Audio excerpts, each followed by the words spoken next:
price? Is it as simple as back to normal is 65 and re-escalation is 105 and here we are in the middle because we don't really know which way it is? Or is this now kind of, a proper reflection of the supply-demand equilibrium at the moment? So the price should reflect two things. One is the supply-demand, and the other is how much spare capacity do I have in both gasoline and diesel products as well as oil. We're okay on the supply-demand-ish. We're still low on the supply side, which is why we're drawing. Remember, we're at 81, but we're depleting reserves. This is not a supply-demand. It's a demand that is remaining high, a supply that is really low, and the government is issuing the extra supply. And as that tool gets reduced, it's harder to do. The market is treating the SPR as though that's production. It's not production. It's not renewable. It's not sustainable.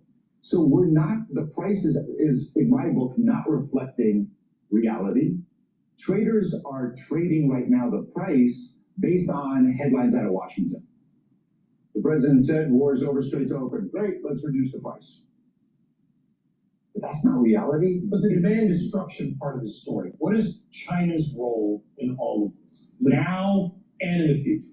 So China has proven that their actions since 2011, when they started, 2012, started building an SPR, which originally was supposed to be 500 million barrels, went to 1.4 billion barrels. They've proven a massively effective function of balancing market. They reduced their imports by 4.5 to 5 million barrels. That was a big deal. But don't believe the people out of the government that are saying, oh, SPR can go to 70 million barrels. It's nonsense. Unless you want to say, I will take it to the point of never resurrecting it and we will never have it again. And that's why I said below 300 million, which where we are now, I've quoted your number, is not that we can't do it, but it slows the flow and puts us in danger. And if one hurricane in Florida or in Louisiana, and we're really screwed because then we don't have beggars like Christian. Renewables are transforming the grid, but they can't do it alone. We need an integrated approach, which means that generation, storage, infrastructure, and power management must work together as one. Term to help justify a stock that's done pretty well this year. All right, Ryan, thank you so much. That is Bloomberg's Ryan Gladstone for us. Coming up, shares of the parent of Coach and Kate Spade, Tapestry, falling on a disappointing outlook. That's next. This is Bloomberg Open Interest.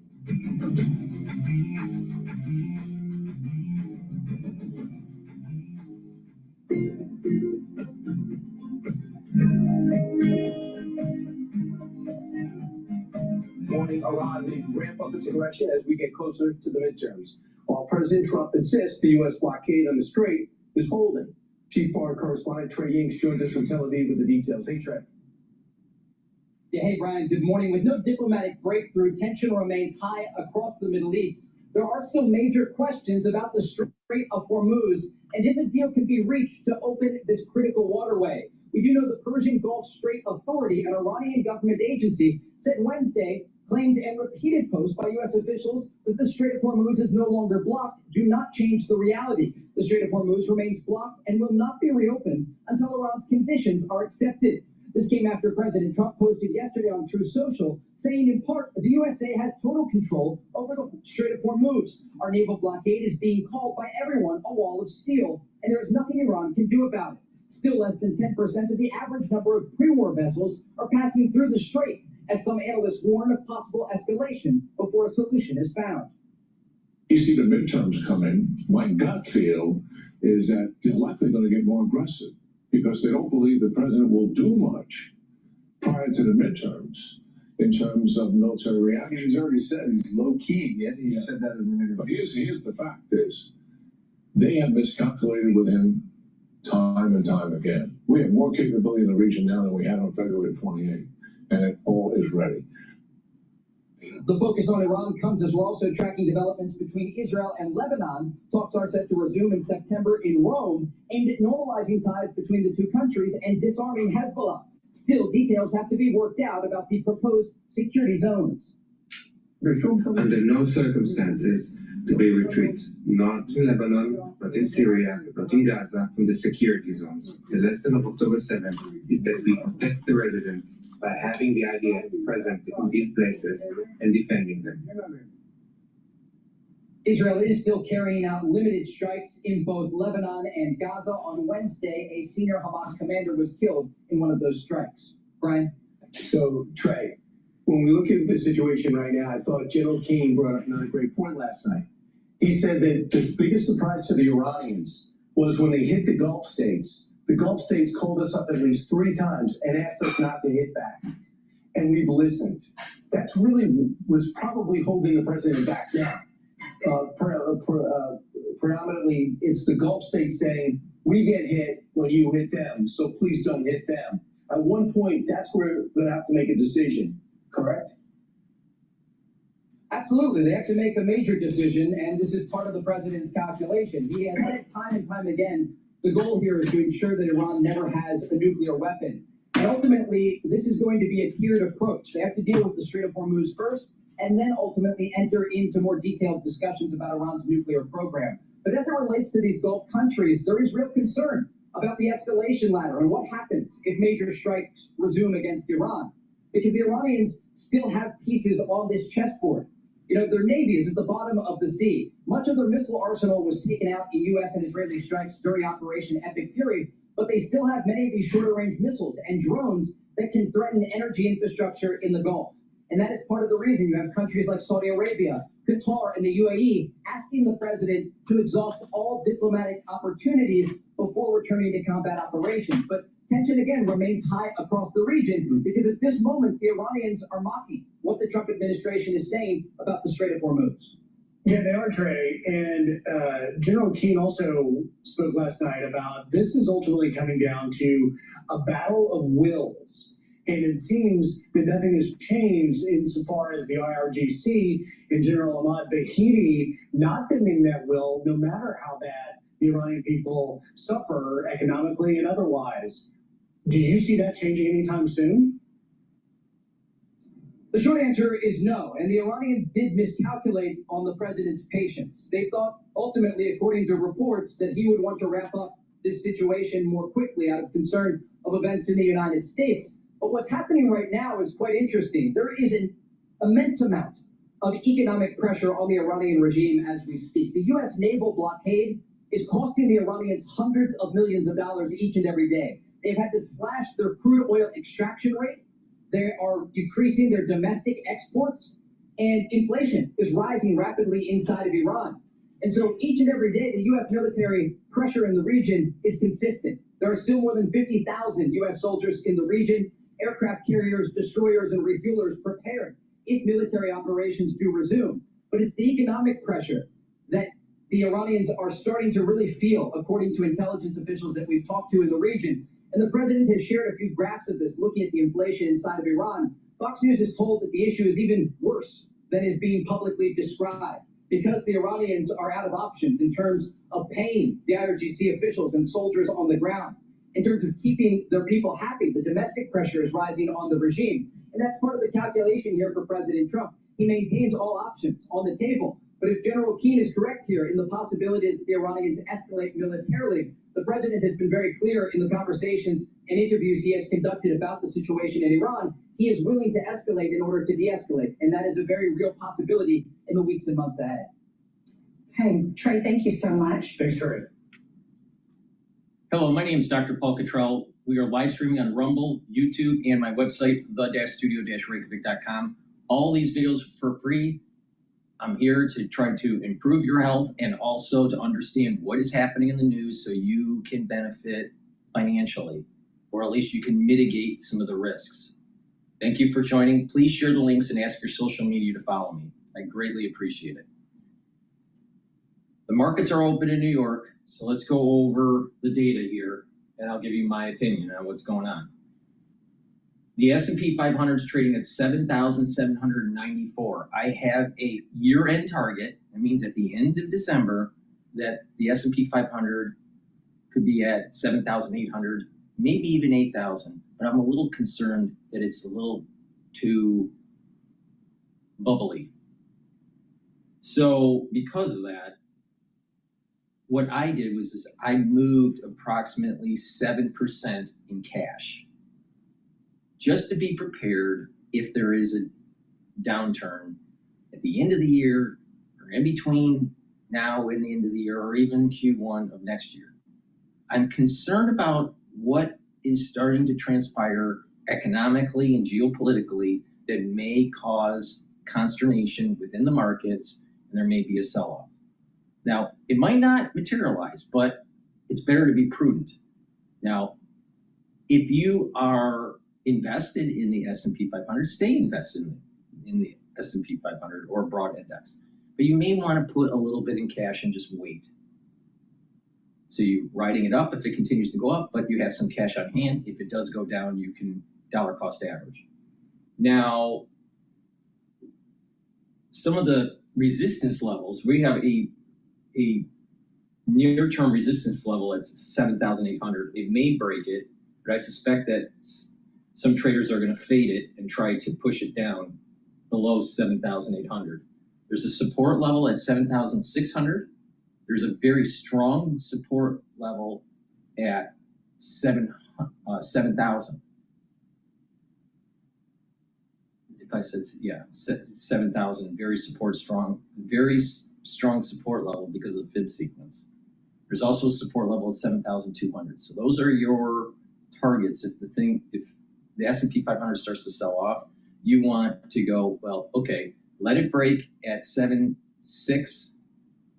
If it goes to 7,200, so 7,200, buy. It goes to 7,000, buy. And that way, that's the reason why you want to have some cash on hand to be able to do that. If you haven't participated in the market and you're just kind of waiting, you might want to wait until the fade happens sometime this year or early next year. All right. So, but if you haven't been paying attention, then you may not have been able to catch the wave that's been going on. Right now, it is trading at 7,800, so it's just right at that level. So we'll see if it breaks. It probably will break intraday, and I wouldn't be surprised that it comes down at the end. But what is bolstering up the market today is the PPI numbers that came in. They show controlled, let's not say controlled, but steady inflation numbers. So if it's steady, then now traders are going, you know what, maybe the Federal Reserve won't raise rates. Maybe they'll stay at the current rate or maybe go down because they're worried about the job market. So this is a trader's market where it's bolstering it up. I would not be surprised that a lot of institutions are starting to nibble back into the tech sector. For ones that have been paying attention, SSG is a ETF to short semiconductors. So if the semiconductor industry and the tech industry starts to go down, SSG goes up. Right now it's at 11.11. So it's been trending down. So the new trading range is going to be at around 11 to about 12. It was 1150 to 1250. So I wouldn't be surprised that today, because of the uptick in the broader indexes, that you might see SSG break 11 and start trading at a 10 handle. But that doesn't mean that there's not an AI bubble. See, because the AI bubble hasn't really fully deflated, there was sell-off last month in the tech sector and in AI stocks and NVIDIA. But there's now a new round of circular financing. There are new companies coming in to help with debt for NVIDIA. And it's just pumping up the AI bubble. See, what happened was the AI bubble increased before July. Then during July, it started to deflate. And now it's going back into an inflation aspect for this AI bubble. This is the reason why I'm a little concerned with the broader index, that when the AI bubble does deflate fast or just bursts, that you have some cash on hand to be able to benefit from the downturn and then be able to reinvest. This is the reason why it's important to have a little bit of cash on hand. But right now, at this moment in time, tech is starting to going up, and that bubble, that AI bubble is starting to inflate, and Goldman Sachs is helping, BlackRock's helping, and they're tied to ETFs. They're tied to leveraged ETFs with some of these stocks like NVIDIA or sector ETFs. Goldman Sachs just purchased another company that has a swath of ETFs. So what's happening here is that they're investing, they're benefiting from underwriting with the debt and helping NVIDIA. They have ETFs that are being traded, they're making money. And when things go bad, their trading floor at Goldman Sachs is going to benefit too, because they're going to be starting to short. So you have part of the money that's actually shorting the customer. And then you have another part of Goldman Sachs that's longing the customer by issuing debt. So people need to like sit back and like go, there are some games that are being played here that big money is going to make even more big money on the up and the down for this AI bubble and burst. So just be careful. I've seen this rodeo before, and you have to be careful. The VIX index is trading at 1467. There should be a spike to 20 by the end of this month. Third week, fourth week of August, it should happen. I would be surprised if it doesn't. If it doesn't, then there's a higher probability that it's going to happen in the first week or second week of September. Now, what have I been saying for a year? September 11th is going to be a time where there's a curse that starts. Economically, geopolitically, militarily, with health, with agriculture, with the climate. Lots of bad things are going to be happening. What have you been hearing in the news lately? A lot of pathogenic issues, cyclospora, legionnaires, Ebola. I mean, lots of things are happening. Oh, there's a news article now that AI can generate a virus. I told you this years ago that this could happen. It's relatively easy. You can do it. You can do it in many different ways, but one way is just using AlphaFold and HadDoc, and you can generate the proteins that would dock to a certain receptor.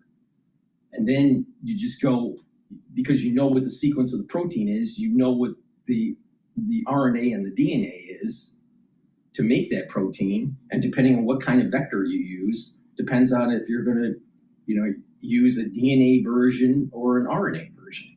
And you can easily package it in a viral vector. It's very easy. This is undergrad shit. This is not like high-end Ph.D. stuff. Undergrad could do this. So the point that I'm making here is there's a lot of bad stuff that is starting to emerge. 9/11, gotta pay attention. Gotta pay attention. Something bad's coming. We just heard from Troy, not Troy, Trey Gowdy. Not Trey, what the hell's his name? Trey Yingst. Trey Yingst just stated that there isn't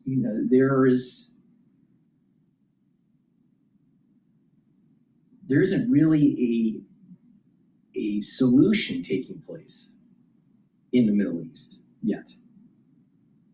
So this is going to flare up again. And again, and again, and again, and again, and again.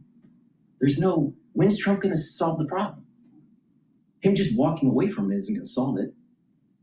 So this is probably going to become more kinetic. But we have a munition problem, and we have midterm election issue. And there's lots of problems going on here. So you can see that all of these things are emerging. Okay. So I suspect that VIX could spike at the end of this month or the beginning of next month. Euro is trading at 115, stable.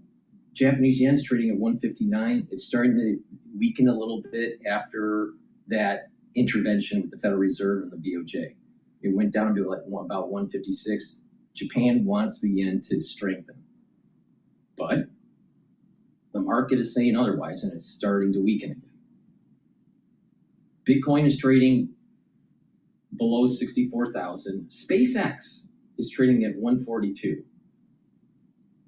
So, watch that for what happens, especially when the lockout starts to end. Natural gas is trading at 2.741. I am longing natural gas and shorting it. I have a large short position and a hedged smaller leg long position for natural gas. And I have a short position for oil. Oil's trading at 80.22, and it's testing its support level of 79.62. It went up to about 83 in the 83 handle, and now it's starting to drift down. So right now, the energy markets are seeing, and it's going to start to drift down, the cost. But who knows? Usually when energy starts to be cheap, Trump decides to say something or do something, energy goes up. Once it goes up too high, he says, oh, we're in negotiations, and it starts to go back down.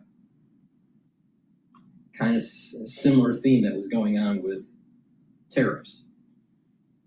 And Gush, which is a leveraged ETF to long energy companies, especially in oil exploration, that's trading at 38.98, and DRIP, which is the inverse, which is to short them, that's trading at 40.07. There's a trend since the open of Gush going down and a trend of DRIP going up. Now that coincides with oil going down. So right now the correlation for Gush, which is a long ETF for energy, is negatively correlated to the oil price.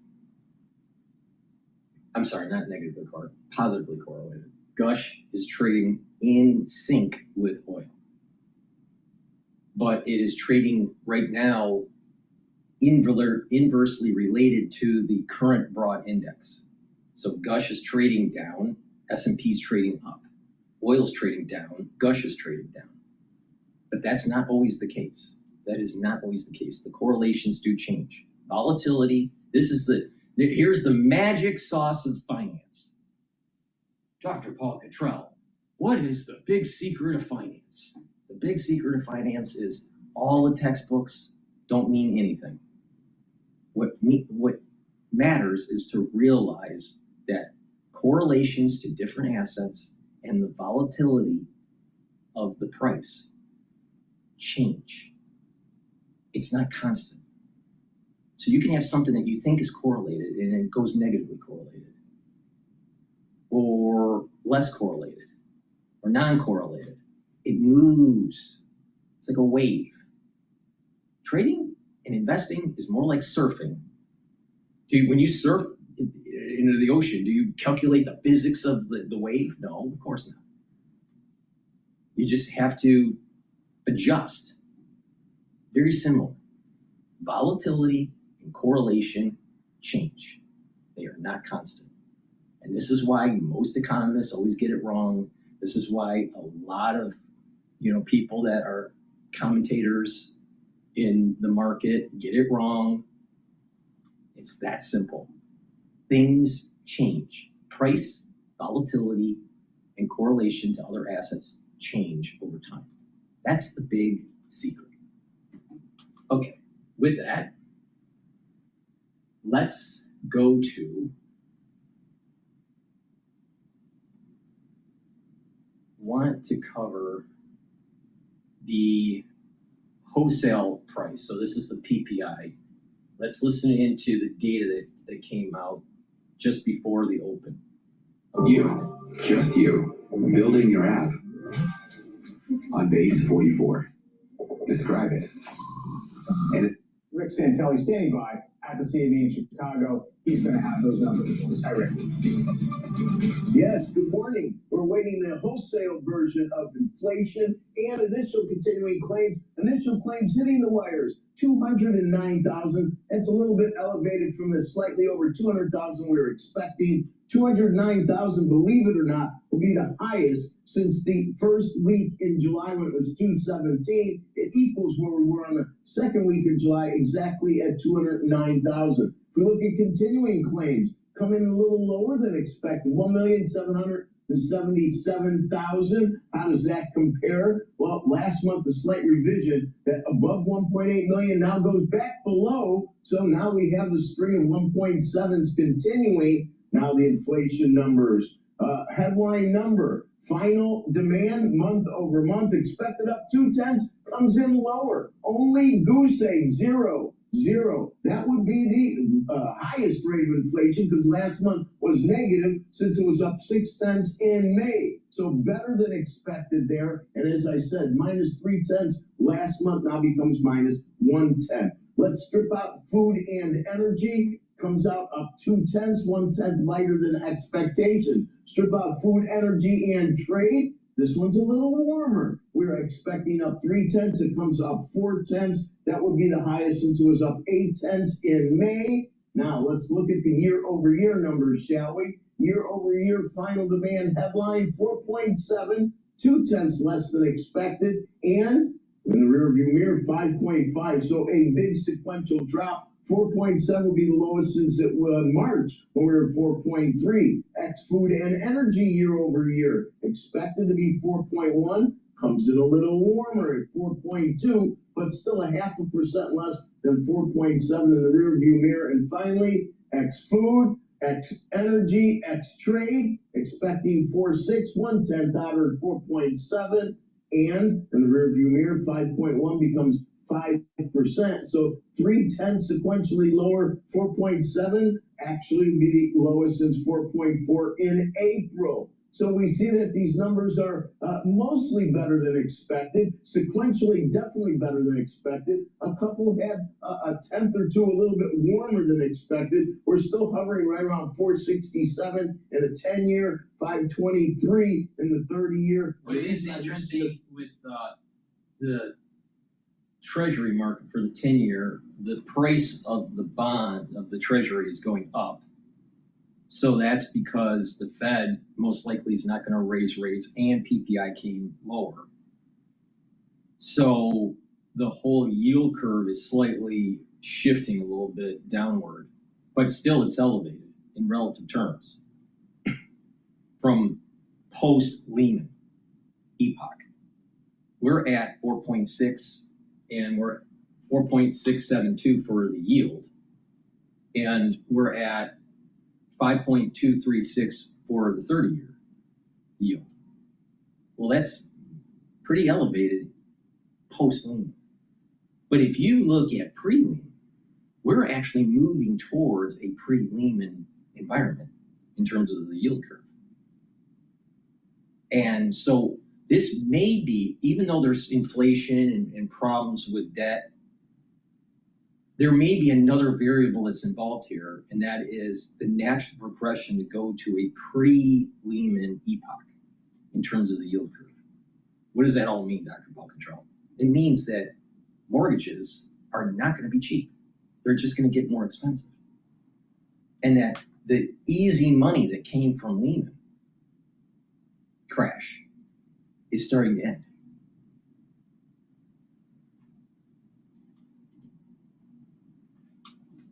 Per year, it's not a benchmark, but we do have 25 billion of those 30-year bonds hitting the wires by the Treasury at 1 o'clock Eastern. Mike and the gang, back to you.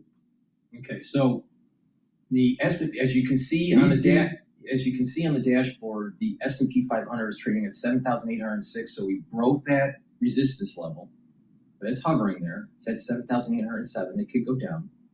You can see that it looks like it's lost a little bit of momentum. It's kind of petering.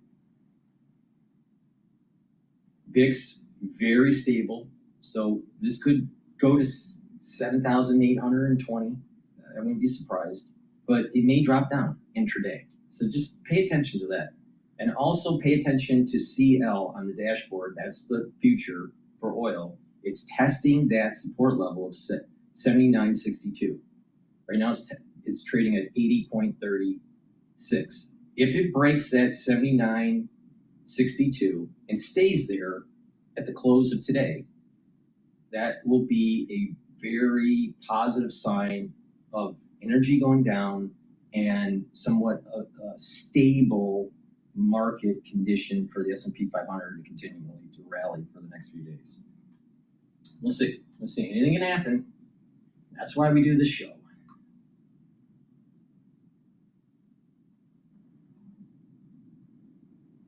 Okay, let's play CNN. They're talking about the Iran war and U.S. sailors trying to jump ship during record-long deployment. So they always have to come up with something negative. But before we do, please help support the work that I do. All these videos are for free. It takes a bit of time out of my day to be able to do these shows. So please help support the work that I do by getting the great products that I offer. Everything that I offer is very high quality, effective, and I use. So Zeolite, it soaks up heavy metals, toxins, and chemicals. You can take this every day, 3 small drops underneath your tongue, drink filtered water, stay away from processed foods, drink the filtered water, clean the environment in your home. If you need cleaning supplies or paints, those types of chemicals, then put it in a double layer container. That way it doesn't degas. You're not breathing them in at small concentrations. A lot of people don't know this. If you have a can of paint in your garage and it's closed, guess what? If you actually analyze the air in your garage, you have paint molecules floating in very low concentrations that you're breathing in. Same thing with cleaning supplies in your home. So if you really want to protect your endocrine system and your immune system, you want to double layer cleaning supplies and other things that you need for your home that you shouldn't be breathing in all the time. Zeolite will bind to those heavy metals, toxins, and chemicals and allow you to urinate them out within 6 to 8 hours. So take 3 small drops, drink the filtered water, clean your environment, and voila, your immune system and your endocrine system work better. And when they work better, you age slower. Good Night Formula. Good Night Formula has tryptophan, melatonin, GABA, and passion flower to allow you to get into 3 to 5 cycles of REM sleep and deep sleep so you can consolidate your memory, detoxify your central nervous system, and to be well rested. When you do this regularly, you are slowing down the aging process and improving your brain function. Yes, sleeping properly, getting those 3 to 5 cycles of REM sleep and deep sleep will help with your memory. And when you're detoxifying that central nervous system, you're going to be reducing that inflammation. You're going to be reducing the chances of building up plaques, amyloidosis. When you have good sleep and you have a proper diet and exercise, proper supplementation, you are reducing the chances of early onset of dementia. It's really simple. Just people don't do it. If you're 40 years of age or older, take vitamin B complex. Why? Vitamin B complex, the first 4 B vitamins, helps with the electron transport chain within your mitochondria so you have more ATP. That means you have more energy.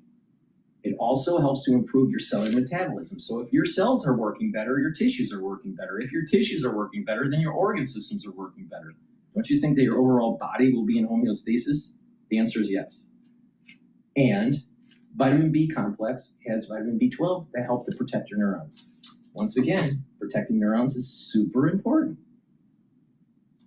Please go to my store, the-studio-reykjavik.com, click the link in the description, go to my website, purchase the products, save some money by using discount 5. You get $5 off any order. You can use it as many times as you want. But please help support the work that I do. All right, let's listen into this clip from CNN. I got a secret. I've been using granola. What is granola? So it's an ad notepad. If you want to take notes during the meeting, granola can. Which spoke to the wife of one stress on the ship. This is according to new reporting from the military.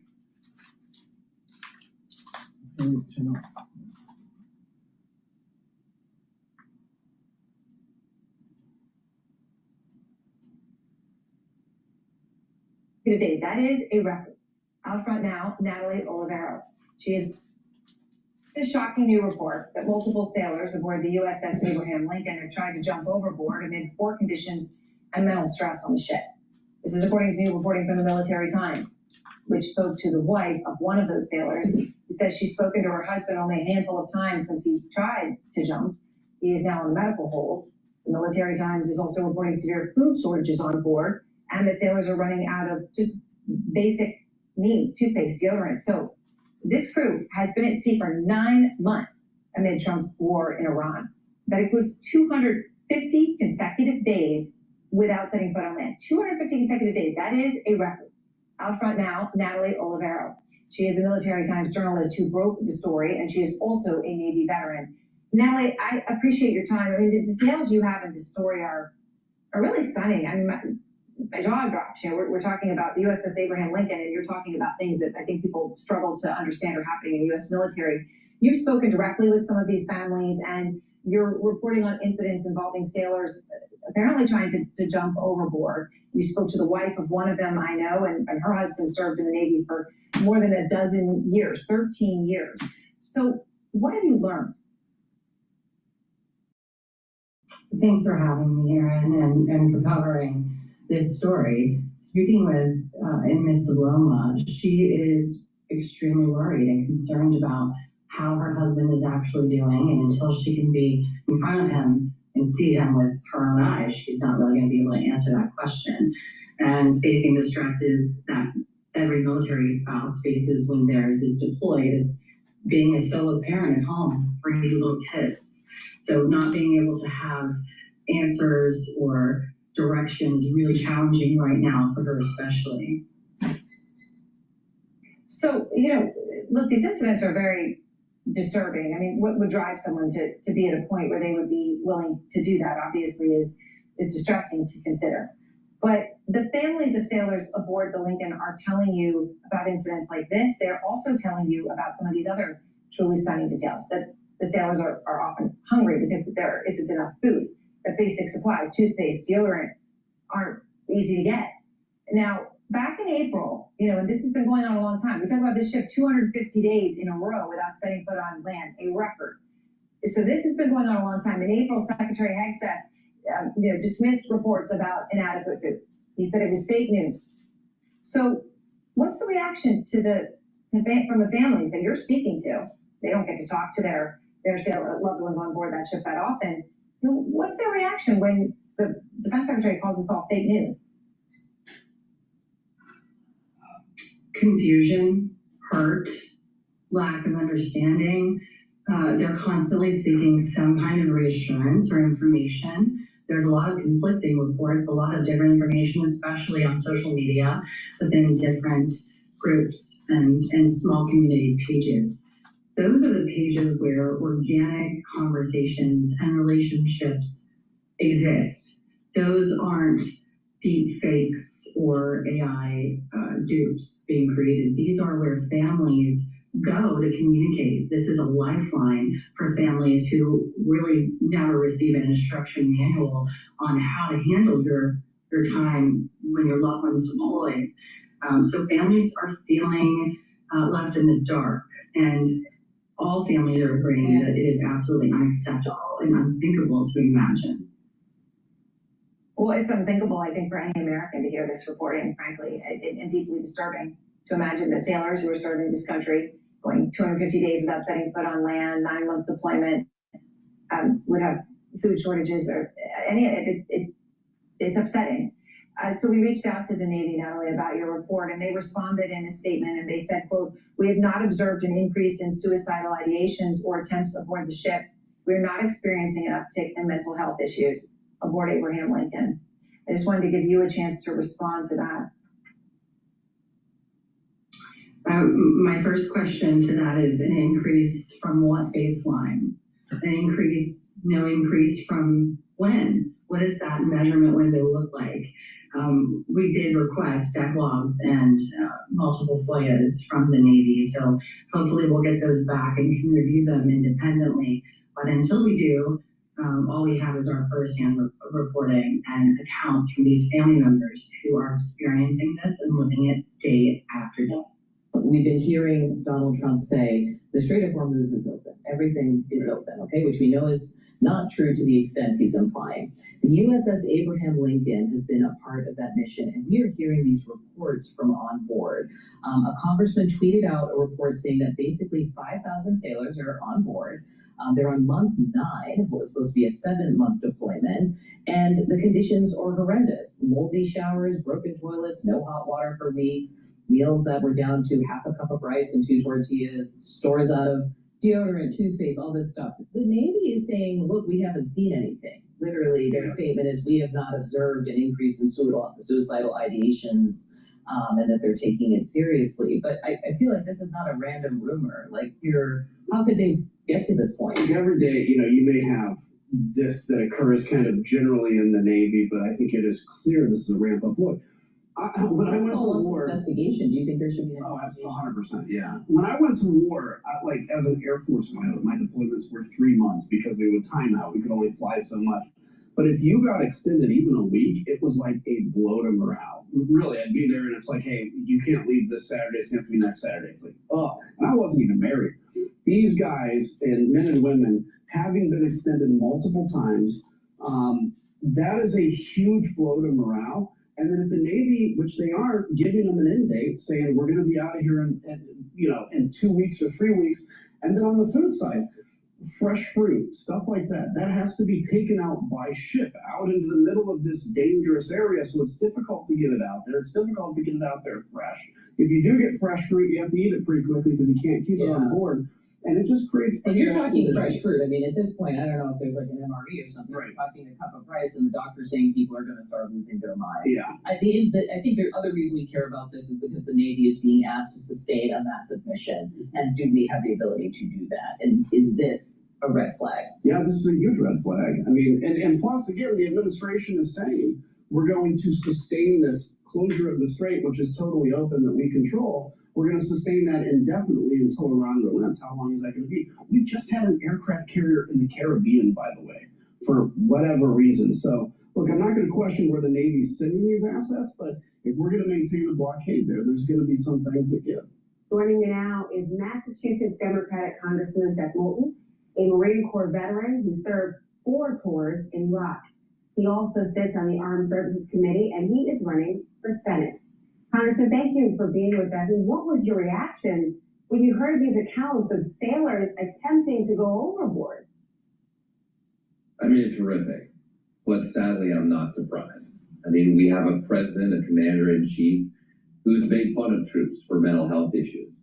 We have a Secretary of Defense who's more focused on testosterone tests than actually keeping our troops alive. But the piece that I think we don't talk about enough is that our troops can do extraordinary things. And I've had deployments to Iraq that were longer than 9 months. But you gotta believe in the mission. And nobody can participate in this Iran war. It's been a total failure. It's actually backfired. It's done more to empower Iran, which now controls the world economy, which they've never done before in their history.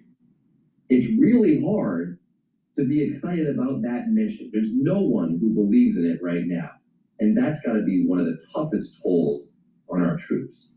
You heard the Navy, they tell us that they aren't seeing an uptick of mental health issues on the USS Lincoln. And they're saying they have plenty of mental health resources available. Listen, you're on the Armed Services Committee. Is that statement good enough for you? Absolutely not, and we will be conducting an investigation to get to the bottom of this. 0 suicides is the only acceptable number. And I'm speaking not just as a veteran, but as the co-author of 988, the National Mental Health Hotline, a service that I made sure was available to troops, even troops overseas. It's pretty obvious, though, that these troops are not getting the mental health support that they need, and it's our job in Congress to get to the bottom of that. I think that Hegseth and General Kane need to speak to the American public and give in detail what is going on. Is there a problem? Is there not a problem? If there is a problem, how are you fixing it? I don't know if there's a problem or not. Most people wouldn't know because they don't have insider information. So the government needs to be more transparent. This is a problem that I have with Pete Hegseth. In general, I'm glad that he's the war secretary. But Hegseth has a tendency to obfuscate. Please go to my store, the-studio-reykjavik.com, and get the C60. C60 is a very potent antioxidant. You can get it in avocado, extra virgin olive oil, and MCT coconut oil. You can get it in a 2-ounce, a 4-ounce, or an 8-ounce configuration. It is cheaper to get the higher ounce configuration per ounce. It's cheaper per ounce. C60, you take a teaspoon a day. It's 1,000 times stronger than vitamin C. They'll soak up free radicals, bring down inflammation in your cell and your tissues, reduce stress in those cells and tissues, so they'll perform better. Your immune system will perform better. Your endocrine system will perform better. Your cardiovascular system will perform better by soaking up free radicals and reducing plaque formation. By bringing down inflammation and soaking up free radicals, the neurons are healthier, producing energy and producing those neurotransmitters to provide that positive neuroplasticity. So you're thinking faster, you have better memory. And C60 also helps the basal layer for your skin. So the new skin cells that are being produced are healthier. This stacks really well with resveratrol, especially for the basal layer for the skin. Take a teaspoon a day, every day. I've been doing this protocol for over 10 years, every day. It's a great way to also soak up those free radicals after a workout, so you're recovering quicker. You'll notice that you recover quicker after a workout. So it's really important to take a teaspoon a day, every day, to slow down the aging process, and do a before and after picture for a year. And you'll notice that you're healthier, especially if you take the other supplements because they're synergistic. Another great supplement that I have is olive leaf extract, dual purpose. So to save some money, purchase products that give you multiple benefits. Olive leaf extract brings down inflammation and helps to control your lipid profile.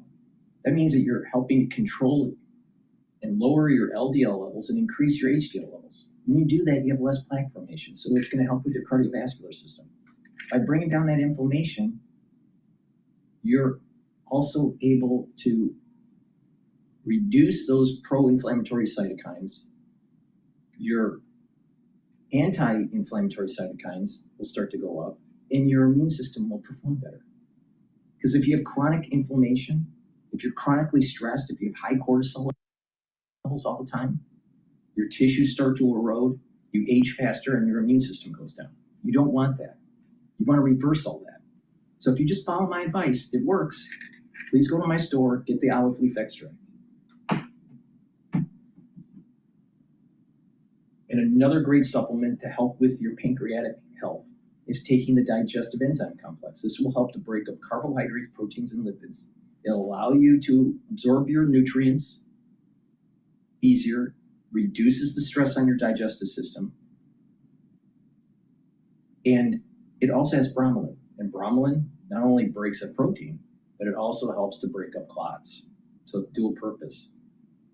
So please go to my store and get the digestive enzyme complex. And the proteolytic enzymes in here also break up glycoproteins, which is super important during the cold season. Most of the products that I have a dual function. So you purchase them and you get added benefits. So please go to my store, get the great supplements, use discount 5, and you get $5 off. It's the-studio-reykjavik.com. You just do what I do, and you'll slow down the aging process and get healthy.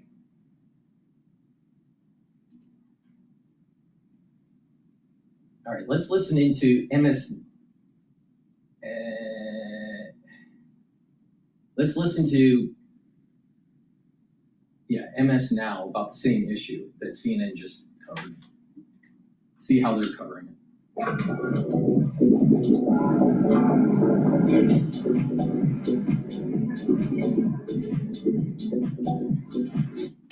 There are disturbing new reports this morning about mental health and troop morale aboard the USS Lincoln in the Middle East. The aircraft carrier beat the modern-day record for most continuous days at sea without a port call. Families of sailors are telling MS Now they're worried about shortages of food and hygiene products, moldy showers, toilets that do not work, and broken laundry facilities. They say in a fiery town hall with Navy leaders last week, concerns were raised about the sailors' mental health and exhaustion. The military news outlet Stars and Stripes interviewed active duty sailors and family members who described at least one instance where a crew member had to be stopped from jumping. What is problematic about the U.S. military is that it's designed to be quick, very similar to Blitzkrieg. Now, the whole concept of Blitzkrieg actually goes all the way back to World War I, not World War II. The Germans, when they were about to invade France, they had better organizational processes and could move the troops along the railroad line and get to the front quicker. And Germans' thought process is that if you can get there quick, you'll be able to take land and you'll be able to win. And it almost worked. But then they got bogged down, and then trench warfare started to take hold, and we know the story about trench warfare for World War I. Then fast forward to World War II. Germany, powerhouse in industry, decides to rearm. And they design machinery and weaponry with great sophistication. You know, very tight tolerances, and the Panzer tanks were way better than the Sherman tanks, but we could make them faster. The United States could make them faster, even though the tanks that we were making were subpar. Fast forward to today. The weaponry we have is state-of-the-art. No one makes it better. But it's costly, takes a lot of time to make them, and we don't have the stamina. The weapon systems that our Pentagon has been promoting, going all the way back to the Gulf War of 1991. It's based on the premise that we win quick. And we've lost our edge that we had in World War II. Being able to make a lot of machinery quickly and get it to the battlefield. So we don't have a system that has the stamina that we need. And we're starting to see it break down. We're seeing it break down because of lack of munitions. It takes too long to rearm and restock those munitions. And when things are going wrong, these longer deployments, there's stress. The human stress, and also stress on the equipment. It's a big problem. It's a big, big problem. We have set up our military apparatus to win quick. Fire from remote, up in the sky. But how good are we actually on a ground offensive? It's questionable. It truly is questionable. And then you add in the new phase of warfare, and that's drones. The drone technologies, defensive and offensive capabilities. We need to take a lesson learned from what went wrong with the Germans in World War I and World War II. They thought Blitzkrieg was their secret sauce. And our Pentagon thinks the same thing. It's a bad idea.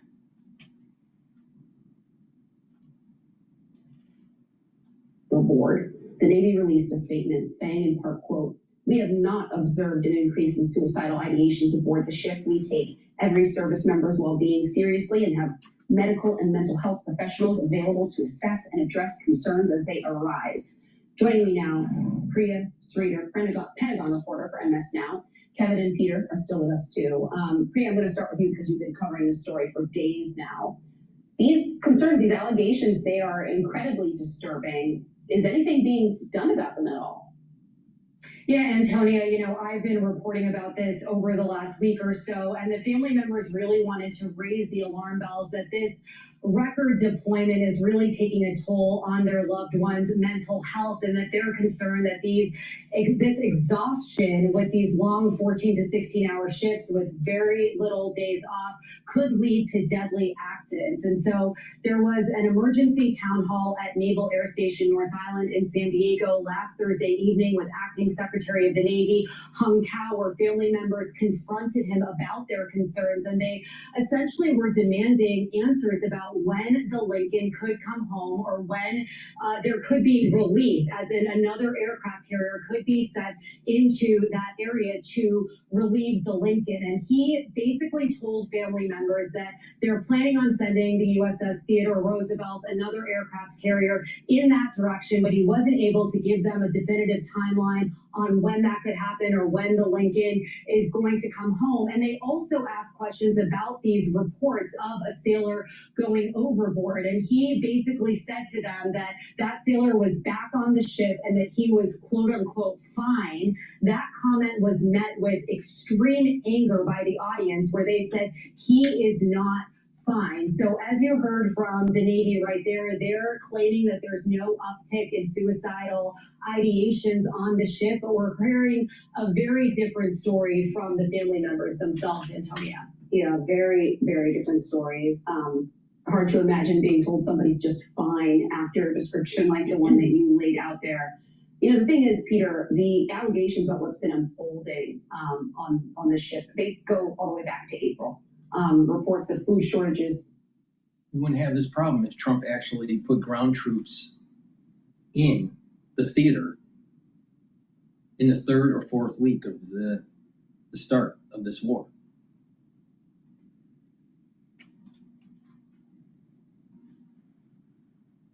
Now, would we have had casualties? Probably around 3,000 to take the smaller islands north of the strait? Yeah. But the thing is that we would have been able to control the situation a lot better than what's happening right now. See, Trump's failing. But let's forget about Trump failing. Let's forget about the whole blitzkrieg concept with warfare. There's a curse coming. If Trump doesn't fix this, I'm 100% sure of this. 100% sure. If Trump does not win in Iran definitively, where the IRGC is destroyed and the theocratic regime in Iran is eliminated, by 9/11, 2026, there's a curse coming. And it doesn't matter if Trump tries to fix it after. The curse will initiate. And that curse around the world is going to last for 2 years. That means economically, geopolitically, domestic policy and consternations between the conservatives and the liberals in the United States, our health, food supplies, all these things are going to be a problem. All of them. And you can almost sense it by just looking at the news, and all of these different variables are starting to bubble up. Now, in a complex system, you would think, well, if there's just a little bit of a movement in some variable, that maybe that's just a local issue. But sometimes things start to move around and they affect other things, and there's connections between these variables. And they can amplify, or sometimes they can be diminished when they interact. Kind of like a wave. One wave interacting with another wave can amplify it, or it can diminish the wave. So in these complex systems that we call, modern society, we may be getting an amplification effect. during this time period that I call the curse. Now, we go over it in detail with my shows with John Oak, but I've been saying this for more than a year. Trump keeps on failing with the very thing that he was supposed to do. Why do you think that he wasn't killed in Butler, Pennsylvania? Why do you think he was given a blessing to stay alive? To give you no tips, no taxes on tips? You think God cares about your taxes on tips? Why do you think he was blessed not being assassinated? To not put trans men in women's sports? I don't think God cares about that either.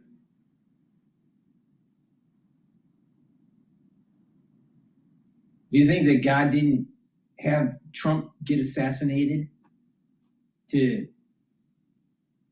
do a ballroom at the White House? No, I don't think God cares about that either. There's something biblical happening in the Middle East.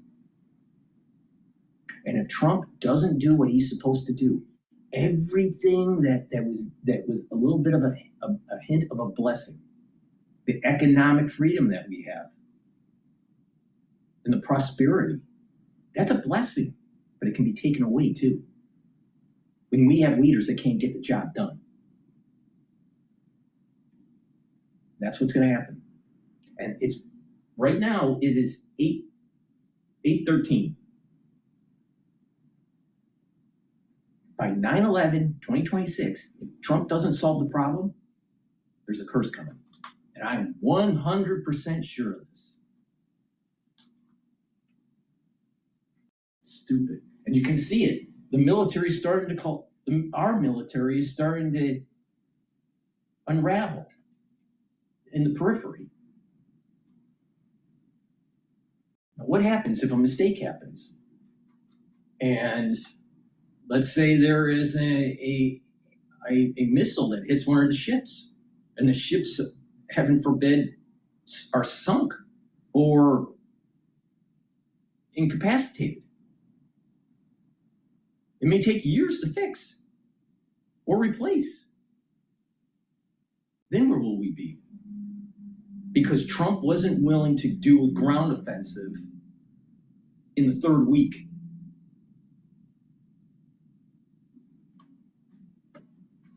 There's a reason why Trump wasn't, there's a reason why there was a blessing to prevent him from being assassinated. But will he actually think through the process and say that, he's supposed to do something here, something big, not something little, like tax reform or Doge policies? That's chicken shit. What's big is like knocking out Iran. What's big is making sure that China doesn't take Taiwan and we don't lose our hegemonic power in the Pacific.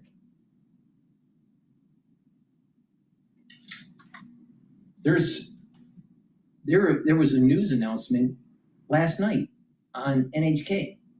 Putin is starting to kind of like rumble about the Kirk Islands around northern Japan. Now Japan says it's theirs. Russia wants them. Well, are we going to have a Asian theater with Russia now? How is the United States going to handle that when we have sailors supposedly, reportedly, having issues? I don't know if it's true or not. It might be, it might not be. I don't know. I suspect that there is a problem. How bad is the problem? I don't know. But you can see that the curse is emerging. You can see it happening. The strategic reserve for oil are diminished. What happens when a big emergency, another emergency happens? You're going to be able to solve that problem? If the world goes to World War III, are we going to really be able to finance the debt like we did in World War II? Look at the infighting that's taking place between the conservatives and the ultra-liberals, and with the DSA and their communist bullshit. It's metastasizing. Madani is metastasizing around the country.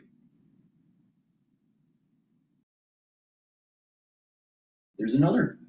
We've been blessed with capitalism. We've been blessed with peace and prosperity and upward mobility. Yes, we have our problems, but if you really take your VHS tape and rewind it for every decade since 1920s, every generation has been complaining about the same stuff. Healthcare, inflation, blah, blah, blah, blah, blah, blah. But the United States has been blessed for a long time. Do we deserve it? The rubber meets the road now. The proof is now. Do you deserve it or not? And if the country fails this test, we are not going to have the prosperity that we've had for decades or centuries. Oh, America first pacifists don't want to get involved. Still think you'll be blessed by having that mentality? Of course not. There's an evil in the Middle East, and there are nefarious actors all across the Middle East. I mean, MBS with Khashoggi, it was a problem. Netanyahu was a problem. The Palestinians are a problem.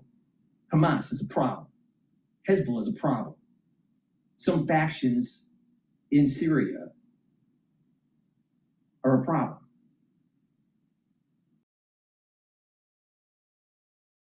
Iran is a problem, a big problem.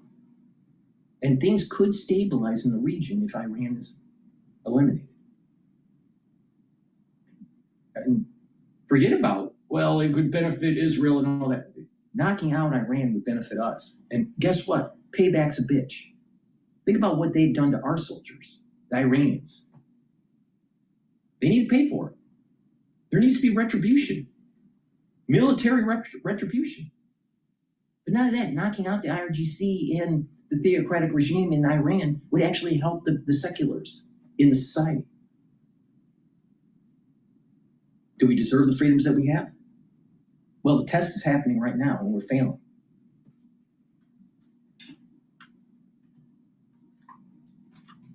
And concerns about morale and cleanliness, then there have been images at times shared around publicly, and Hegseth has dismissed it as fake news. So when you hear first fine, as you just heard Priya lay out there, and then see sort of the history of what Hegseth has said about this, what do you make of the Pentagon's handling of this? And if any of it is normal, if this is, I guess, just sort of par for the course and what happens during a conflict, a war like this one, or if this administration is being less transparent about the reality and the conditions troops are facing than other administrations have been in the past. Yeah, look, the stress on the forces is significant. You're almost done with 6 months of constant warfare, or certainly constant deployment in the service of warfare in the Middle East. And a lot of these units have been away for an awful long. So if you're Putin and you can hire a bunch of North Koreans, maybe he takes the Northern Islands of Japan. It won't be Russian troops, maybe Russian advisors. What's the United States going to do when you have soldiers that are fatigued because of a deployment that seems to be faltering? If you were President Xi, would you think, maybe we should do a blockade around Taiwan? What's the United States going to do? Don't have the munitions. We don't have enough military. We don't have enough Navy equipment to be able to counteract that blockade. What are we going to do then? See, by just kicking the can down the road and not solving the problem in Iran causes a lot of other things. But it's not just military. It's also food. Because you need fertilizer to grow food.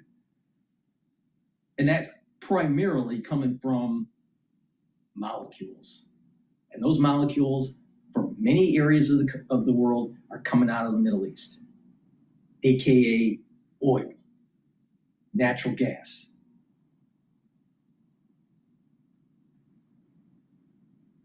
So all these people that think, well, we just need to decarbonize our economies, and we need to stop relying on fossil fuels and all that. How are you going to grow food with 8 billion people on the planet? Because the only reason that we have 8 billion people on the planet is because of fertilizer. The only reason.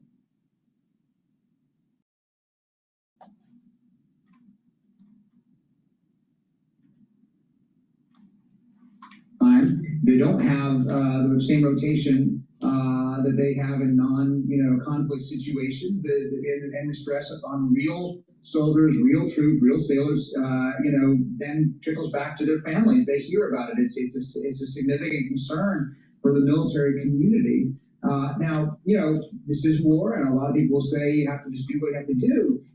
No question about it. But there is an expectation that during times of conflict, that the Pentagon is focused on the well-being of the force, and that they will respond accordingly. So we'll see how Hegseth handles this. Simply just brushing it off and pretending that it doesn't exist may not fly with people who see it in their daily lives or see it through their families. And I think that as this war continues without an obvious end in sight, and these deployments are going to continue, unrelieved for a while, there's going to be demands. Certainly you'll hear on Capitol Hill for a plan for how to address the issues.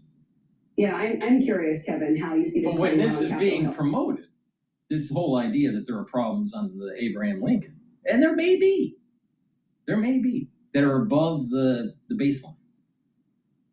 Don't know the data. No one knows the data, except the Pentagon. But there is an incentive to promote the story to make it worse than what it really is. Now, we have problems, that's for sure. And I'm very concerned about our military readiness to fight China. And I've been saying that for years. But there's an incentive for MS Now, CNN, these liberal talk shows to over-accentuate the problem, to weaken the Republicans, weaken the president for the midterm elections. So there's a manufacturing of the story here to get some sort of belief system floating around for the midterms. So that's another element to this problem. Who benefits from the story? First, that's how we first do. Who benefits from the story? Well, it's not the sailors, because nothing's going to change anytime soon if there really is a problem. But who really benefits? The Democratic Party during the midterms, because if they can sow the seeds of doubt about our deployment in the Middle East and its efficacy, then the Republican Party might lose. See, so that's an element of this.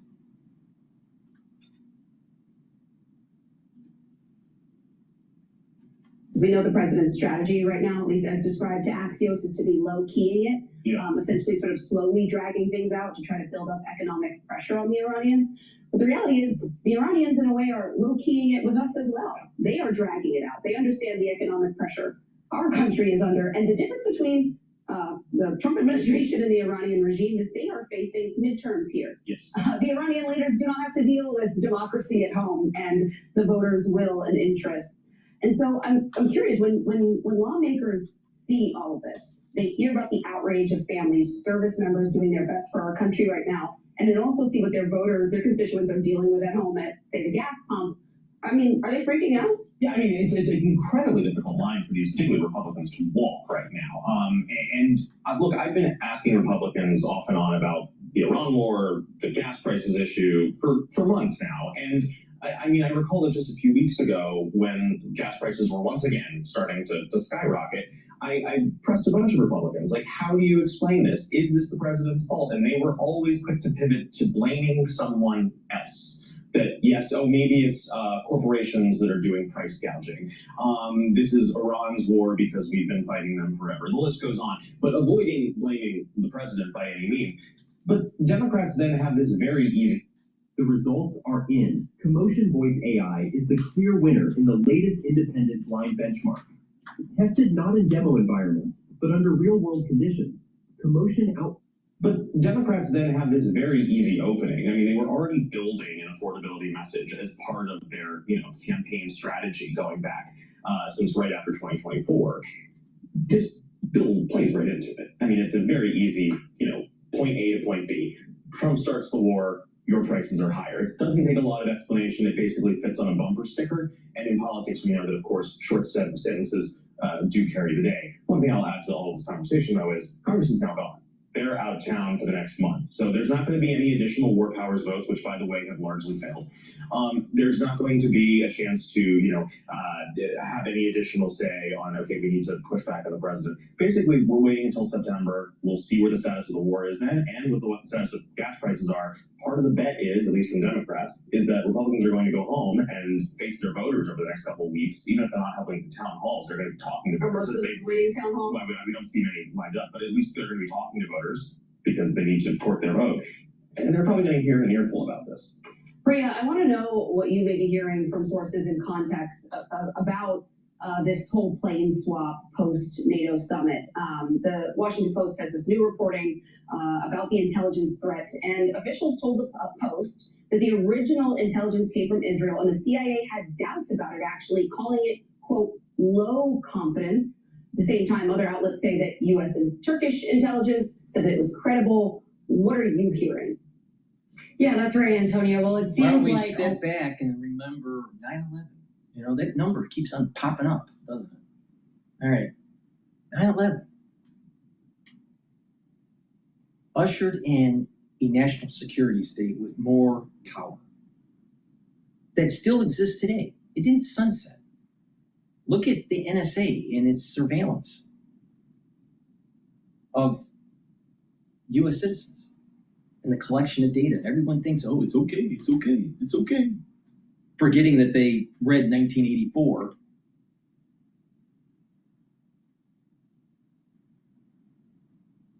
Can you just imagine? What if Trump is on a plane and he has a cabinet on another plane? He switched planes because of this issue. Let's just imagine this. He switches planes, and some of his cabinet members, a few, but not everybody, are on the new plane, and everyone else is on the original plane with the press. And that original plane gets shot down. And the story would be there was a credible threat and we switched planes. And it so happened it was shot down. And Trump still is alive because he's on the second plane and with some staff, but most of his cabinet's gone. It would make 9/11 look like a firecracker. There would be executive power on steroids.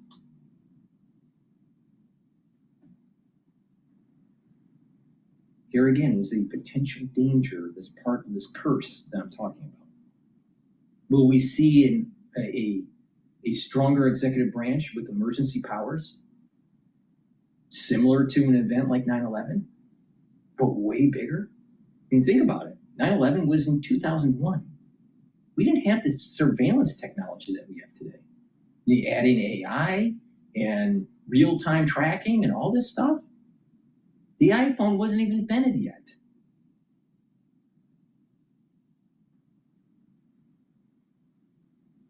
Got a problem. You can see that this is very similar to when there was an extreme emergency situation in Rome. And the Senate gave absolute authority to solve the problem to the protector, turn him into an emperor with absolute power. We're going to have something similar? Yeah, well, there's going to be some checks and balances through Congress. But because you're in a war situation, an emergency situation, you're talking about DEFCON 1 type stuff. DEFCON 2. It's not out of the realm of possibility. Was this a dry run for something bigger? Or what happens when they actually take down a Trump plane that Trump's on, and J.D. Vance ends up becoming president of the United States with emergency powers? All the people that hate Trump are going to be happy. But the bigger problem here is that there will be emergency powers to J.D. Vance. It's not out of the realm of possibility.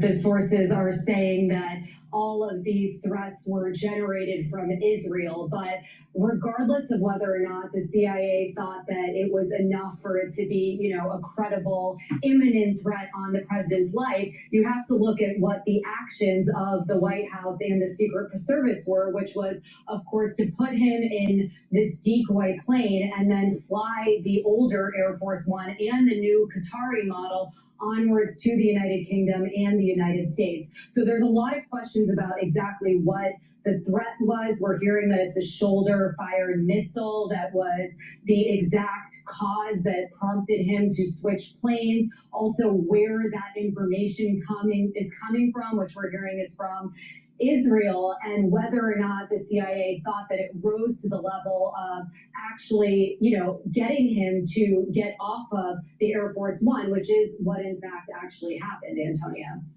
Priya, Kevin, Peter, thank you all so much for your great reporting, and good to see you. Now the renovations for the White House cost $900 million, mostly from taxpayers, according to a report.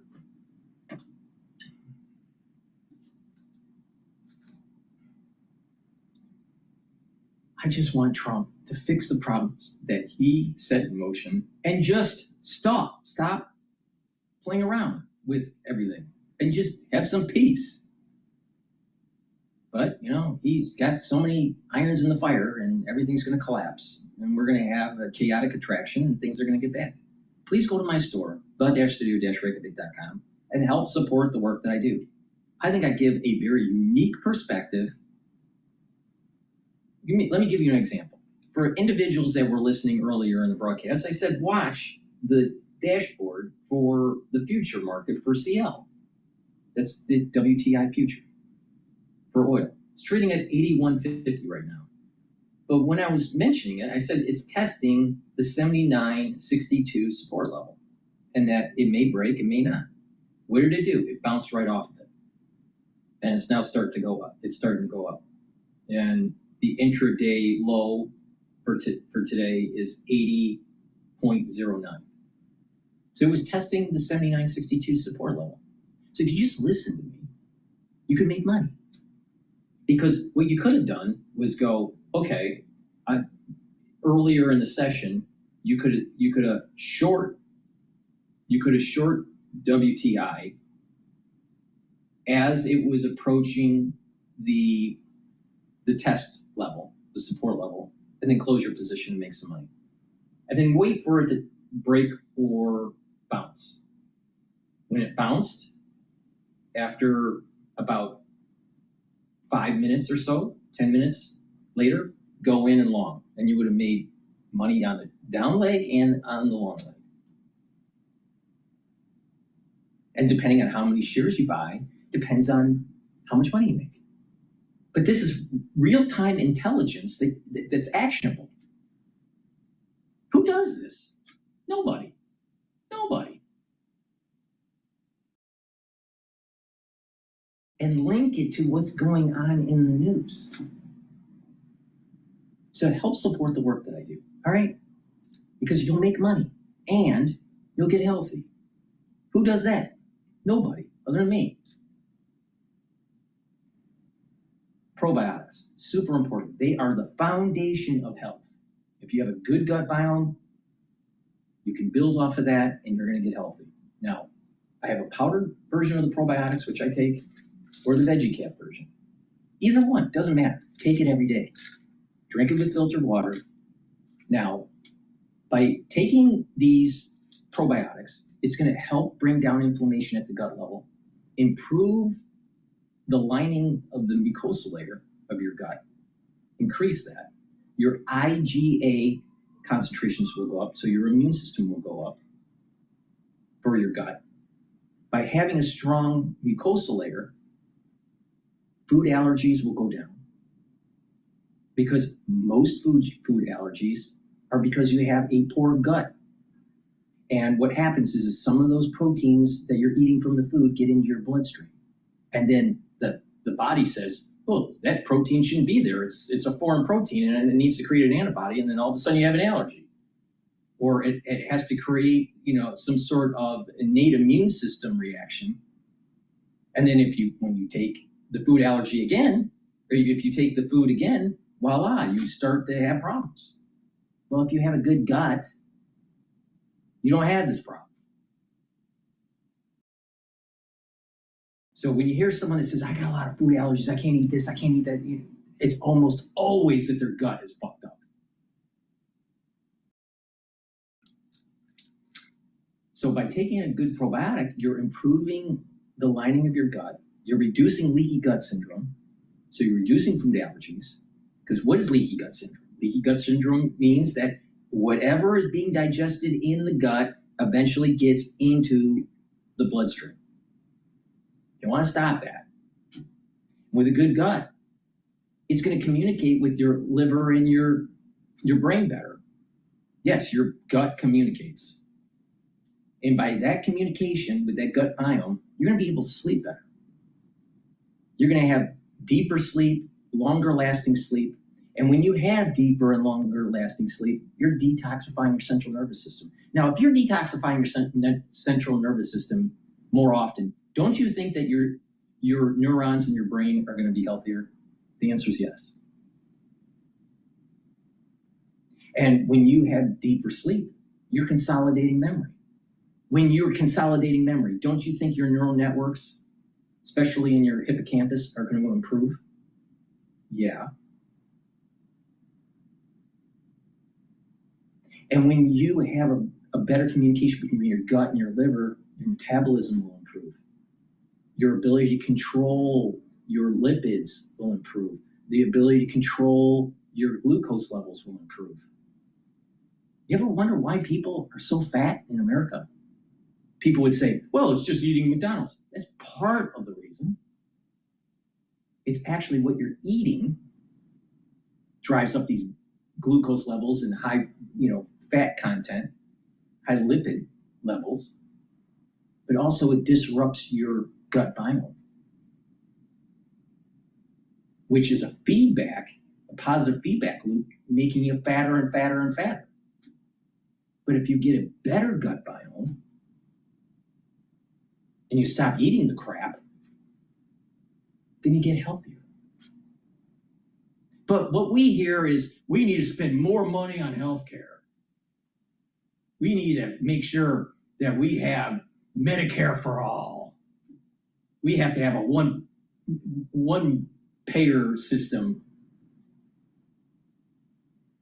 Really? Maybe what we need is to tell everybody, look in the mirror. The reason why you're unhealthy most of the time in the United States is because of your own fault, and that you need to do something about it. And that society shouldn't have to pay for the poor life choices that one made. It means self-reliance and taking self-responsibility. Ooh, that sounds like a conservative. That sounds like the Enlightenment. Dr. Paul Cottrell, you don't believe in the postmodern ethos. No, I don't.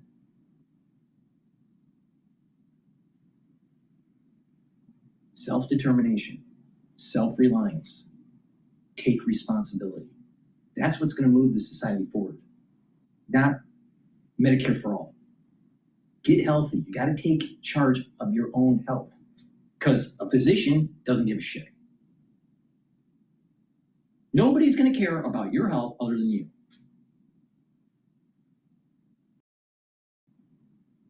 So it's up to you.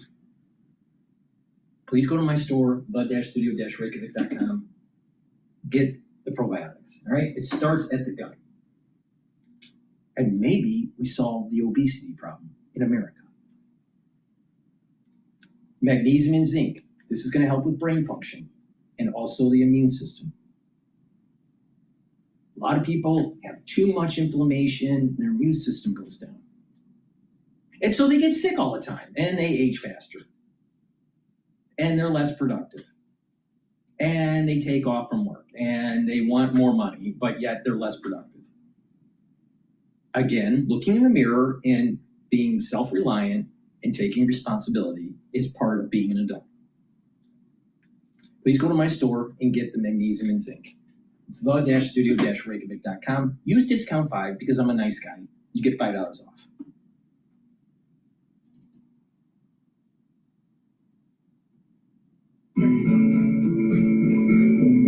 Try imagining a place where it's always safe and warm. Community should sell it out. Shelter from the storm.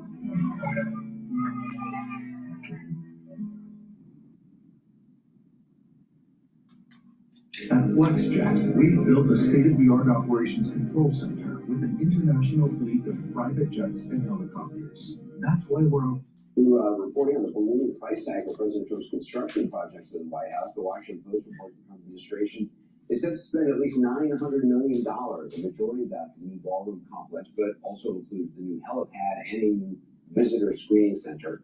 That number is primarily taxpayer dollars, which the president, of course, once said would not be spent on the ballroom. Complicating the money trail, the Post finds the administration is moving some funds through an obscure office called the Executive Residence, which is normally used for housekeeping and repairs on the residential side of the White House. Washington Post investigative reporter Jonathan O'Connell's on the byline, joining me now. Jonathan, so just walk us through your reporting on this. How much of this $927 million, according to the reporting by you, is going to projects that could be considered necessary and might have been undertaken no matter who was in the White House, compared to how much is going to President Trump's personal priorities like the ballroom, the new helipad, the Rose Garden revamp, the list goes on? Oh, sure. I think the White House Visitor Center has been envisioned for a number of years. Previous administrations have talked about it, and there's been some planning around it. The centerpiece of this, of course, the East Wing, where President Trump would like to have a new ballroom. There have been discussions previously about whether the East Wing needs upgrades or could have a larger ballroom. The issue here really is that he just knocked it down without a plan that Congress had seen and without any funding that Congress had at least intentionally provided for it. So now he's somewhat locked up in court over whether he can continue going because he did this sort of workaround with Congress. And how much of this is it known is taxpayer money, and are there any restraints on how it's actually used? So this $927 million, Anderson, is the best tally we have. Of that, we can see around $305 million appears to be donations, private donations, and the president has said repeatedly that the ballroom portion of the East Wing will be paid for by private donations. Sometimes he's left out the reality that the rest of the East Wing is going to be paid for by the public. And we can see, again, like these large transfers of money by the budget office that are coming from the Secret Service, from the White House military office, that are, they've been appropriated money by Congress. It's a little unclear what the source of some of them are, but beyond that. Is there any historical precedent for renovation? No. There's a lot of underground construction that is happening in this area of the White House. This is setting up for a larger executive branch. Yes, they need a ballroom to help with security. It's ridiculous that the White House doesn't have a large ballroom for dignitaries. So we need that. But there's a larger issue here. What's happening underground? They're setting up for a larger executive branch. Now, why would you need a larger executive branch unless something's going to happen where there's emergency powers and the executive branch needs to grow. Hence, I'm very concerned about the curse that's coming.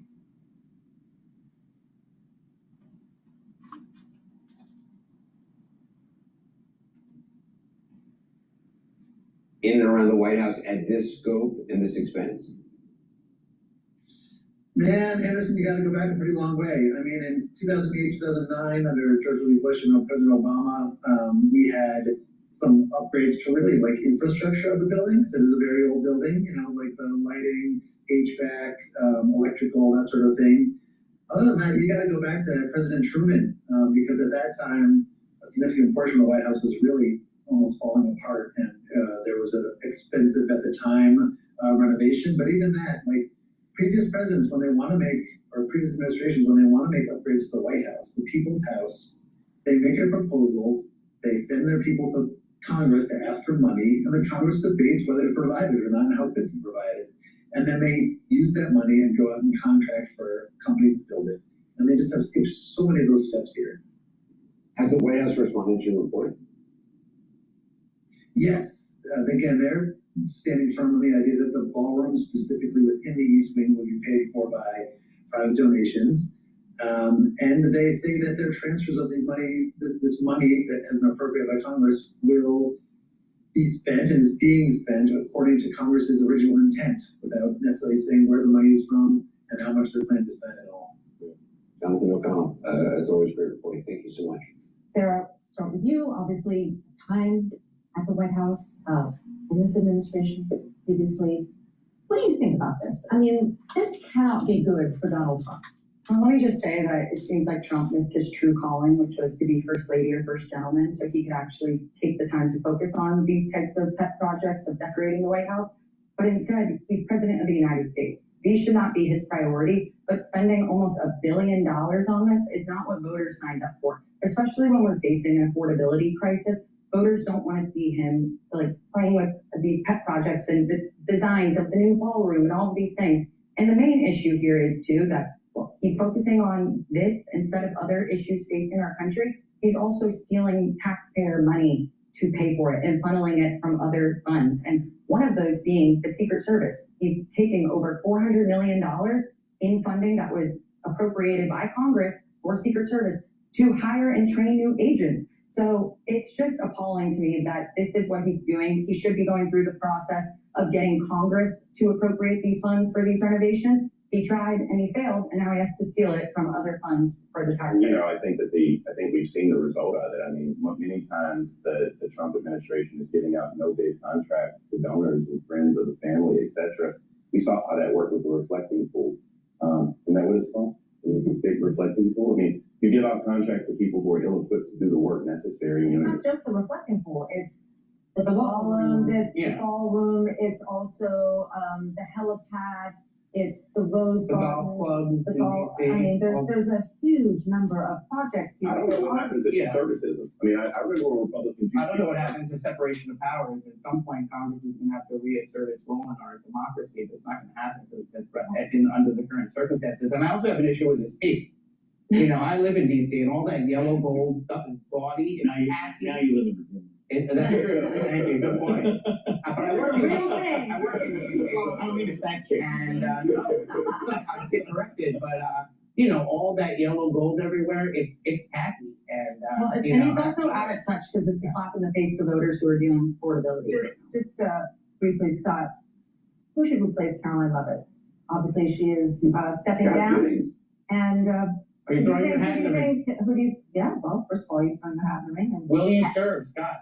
Answer the question. No, look, answer the question. I don't know, but I'll tell you this: Caroline Leavitt has been maybe the greatest White House press secretary in the last 30 years, at least. She's been nothing short of brilliant. She's done it while raising a young family. I think it's great that she's going to go spend time with her family, but I don't know a single Republican in the country who isn't in awe of and in appreciation of Caroline tonight. So Godspeed on your journey back to your family. You've done great. Do you want the job or not? Let me help Scott. Democrats are afraid of Scott Jennings becoming press secretary. There you go. Now you got the job. You remind me of my You know, Obama renovated the complex, $376 million, which is about $570. Didn't use as much gold. Didn't use as much I'm just gold. saying, it's not unprecedented for presidents to spend a few $100 million renovating the White House complex. All right, Some president everyone. would knock down the East Wing without telling anyone. Well, it'll be better when it's done. The Washington Post is a really smart story out. Speaking of Secret Service needing to keep the president safe, they're reporting the Trump administration is planning to use millions from Secret Service funding to pay for the construction of White House projects like the ballroom, the helicopter pad, so on and so forth. Washington Post says the administration planning to spend at least $900 million, $500 million of it coming from the Secret Service and White House Military Office. I know that's not how Congress appropriated it. OMB can do a lot of things, it turns out. There's a lot of gray area there, and they figured all that out. What's your read on it? Well, first off, the reason that OMB can figure that out is because Congress is unwilling to exert its own authority. That's the key. And the founders of the Constitution of this country always assumed there'd be somebody like Donald Trump that would come along. They never assumed that Congress would so willingly give up its power. What they're planning to do, I'm guessing, is to use this budget and then come to Congress later and say that they have to worry about security of the president and everybody else, and they need more money to cover that, and Congress will be like, well, sure, we want to keep the president safe. Now, also keep in mind, they have pulled Secret Service protection and other protection from former administration officials. They did this all within like the first month. You think of John Bolton and others, Mike Pompeo, they pulled protection from them. Even members of their own administration. They play games with this, and I think Congress needs to stand up and say, no, you can't do it. And if Congress does that, they can stop it from happening. That won't happen. Yeah, fingers crossed though. That's how we're doing that. It's a super important point. Don't blame OMB, don't blame Roscoe, don't blame the administration. They're doing what they can because Congress is abdicating their responsibility. Great. Trump and the executive branch and future presidents need a ballroom, for sure. But there's something bigger happening, and that is an expansion of the executive branch. Why would you need that unless something big's coming? Please go to my store, the-studio-reykjavik.com, and get the clarity factor. Get rid of that brain fog. It'll allow you to concentrate on tasks. And over time, what will happen is that you're going to have better memory and faster recall.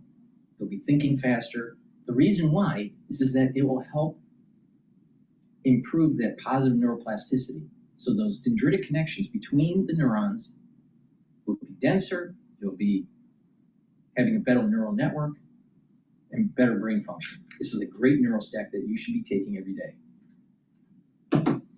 Turmeric soaks up free radicals, brings down inflammation. Ashwagandha root controls cortisol levels and blood glucose levels. And lignans soaks up free radicals, brings down inflammation, helps the immune system and the endocrine system. You can take them separately, but I highly recommend that you take them together. They're synergistic. And what's going to happen is you're going to have better brain function, you're going to have better cardiovascular health, your immune system and your endocrine system will be better. This is a very powerful stack right here. So please go to my store, the-studio-reykjavik.com.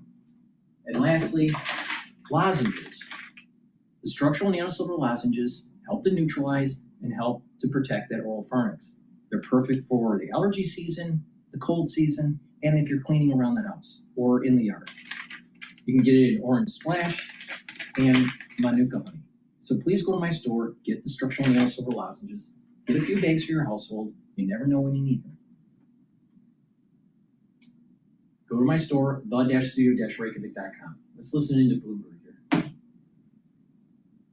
Some individual stock ideas. So I'm looking through your list. Okay, so Caterpillar, CAT, that one kind of stands out to me. Why is that on your list? Big company. Yes, absolutely. And so, you know, this is actually one of my favorite stocks to talk about. So everyone's talking about AI, and we are, you know, all in on AI, and we'd like a diversified portfolio, almost like a mini portfolio of AI. And so people don't immediately think Caterpillar when they think about AI. And so, you know, AI doesn't live in a cloud. You know, it lives in this like enormous, you know, like physical buildings that, you know, really kind of consume a lot of this energy, right? And so Caterpillar is really compelling because it really allows participation in AI infrastructure. And it creates kind of like this demand for generators and turbines and equipment for the support for the support for like the data centers. Oh, I forgot about that. Yeah, so it's kind of like the unusual suspects, right? So outside of your Microsofts, Nvidias, all of that, what is who is building that infrastructure? So it's interesting. Is this for derivative play? A lot of investors are looking for derivative plays with AI. So and they're thinking picks and shovels in addition to the chip manufacturers. Schneider Electric, it's a French company. Talk to us about that. Yeah. So again, these data centers require a huge amount of power to kind of make them go. And so Schneider Electric is a global leader in energy management, electrification, and so that's why we like it. And so it's really and not just in France, globally. So it's really kind of participating in that AI spend. Where are you finding value outside of the AI space? Yeah, so technology in general, but then also we like financials. And again, how we manage things is we typically manage our clients' entire portfolio. We do so with institutions, and so we like to take a forward satellite approach.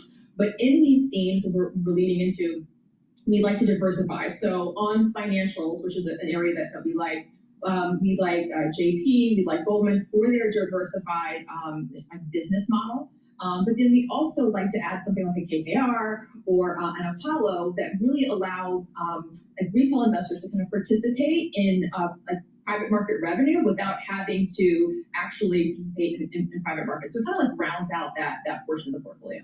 What are you guys doing in the fixed income market these days? Because I can clip some very nice coupons these days. You can. I think for the first time in a long time, fixed income is really kind of doing its job, which we love. And so when we think about how we kind of construct the fixed income portion of our portfolio, we still like with forward and satellite. So we like to do so with funds, right? We don't really want to kind of bet on the yield curve. So we're taking short, middle, and long. And then we're also kind of layering that in.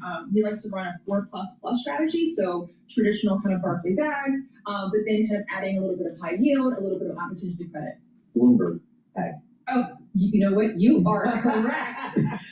I'm showing my old school. Listen, I started at Merrill Lynch like so long ago. But I think you are correct. I saw Mike walking down the hall. I am in the Bloomberg building. The Bloomberg Ag. Yes, thank you for that correction. So that works. So I mean, it's so good. I can just put coupons this year. I see how high yield and leveraged loans are actually the best performing fixed income space here. Yeah. I'm like, I have to take that credit risk here. So you don't, and I think it's really important to think about, what are you investing for, and what's your time horizon. So our clients, our institutions, it's always long term. But to your point, you don't necessarily have to do that right now, right? And of course, bonds are always are really right now a good diversifier to equities in a way that I don't think that they have been in a while. All right, Tiffany, thank you so much for joining us. We really appreciate you coming into our studio. Tiffany McGee, she's the CEO and CIO at Pivotal Advisors. Again, here the market's kind of mixed here. We got the Dow kind of moving down a little bit, but the S&P kind of holding on to those gains. And I'm keeping an eye on oil. We're coming off of those lows here. We're off about 3 or 4% here now, only off less than 1%. So oil kind of coming back here, and it just kind of goes to the rhetoric of what's out there, and that rhetoric changes many times throughout the day. So now we're hearing a little bit tougher talk out of that part of the world. We're seeing that directly in WTI crude oil. Now down 76 cents, $82. So that was the play there. Coming up, we're going to be taking a look at some more of these markets here again. I'm going to go to Fox Business. They're talking, I think, to Newt Gingrich, and he's warning about impeachment. But before we do that, please go to my store, the-studio-reykjavik.com. Get the vitamin D3. This is dual purpose.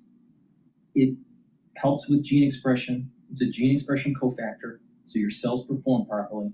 It'll help with your immune system, help with your cardiovascular system, and help with bone density. It stacks really well with K2 and K7. Please go to my store, the-studio-reykjavik.com. Now let's listen into what Newt has to say. This might be the only delivery service that actually feels chef-made, because it is. This is Cookimity, and if you're someone that enjoys delicious food without having to worry about... Primary elections wrapping up across 6 states this week, and Democratic Socialist candidates are not faring as well as the polls said. In Wisconsin, Francesca Hahn losing the state's gubernatorial primary, while progressive Abdul El Sayed only narrowly winning Michigan's Democratic Senate primary. Far-left progressive Twitch streamer Hassan Piker, meanwhile, cannot even believe that Hahn lost, blaming older voters, whining about it, saying this: the knives will be out in future races. Piker campaigned with Hahn and with El Sayed. Joining me now is the 50th Speaker of the House, former Georgia Congressman and Fox News contributor Newt Gingrich. Newt, good morning. It's always great to speak with you. And, I think, you call these socialist values off-putting, to say the least. But these messages are resonating with these younger voters. What's your take on this? Well, let me say, first of all, that when even Bernie Sanders and AOC refused to endorse Hahn, it may have been a sign that even by their standard, she was too crazy to be allowed to be the nominee, because she would have defined the Democratic Party in the entire upper Midwest. Having said that, I think you're in a period where younger people who've been gone through schools that have taught them that socialism is good, constant effort to convince them that socialism somehow is nice and pleasant and positive. You have a real sense, I think, that the economy has failed. There's a very high percentage of young people who are still living with their parents, cannot afford to go buy a house. You also have the fact we graduated several million people who took degrees for which there are no jobs. So you go to Yale or Harvard or Princeton, Columbia, you get this great degree, you go out on the street and you find out you learn about the same amount if you are working, for Amazon as in whatever profession you've chosen. So there's a great sense that the contract they thought they had with the country isn't working. Now, the problem they have is that big government socialism doesn't work. It doesn't work in Cuba. It didn't work in the Soviet Union. We know of no place where, in fact, it has successfully worked. Furthermore, the weird values that are attached to it. I run a project called America's New Majority Project, and we've been doing polling since 2018.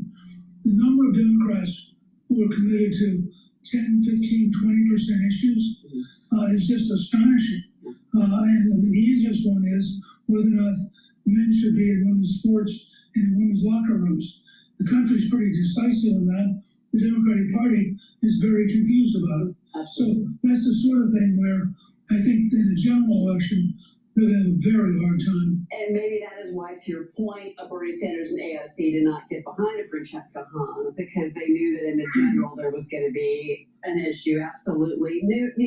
House and Senate Republicans have centered some midterm messaging around affordability, the tax cuts, the big beautiful bill, all part of the president's agenda. What are you hearing ahead of the midterms right now? What do you think should be top of mind for the Republicans in order to keep the House and the Senate? Look, I think it's a very simple election.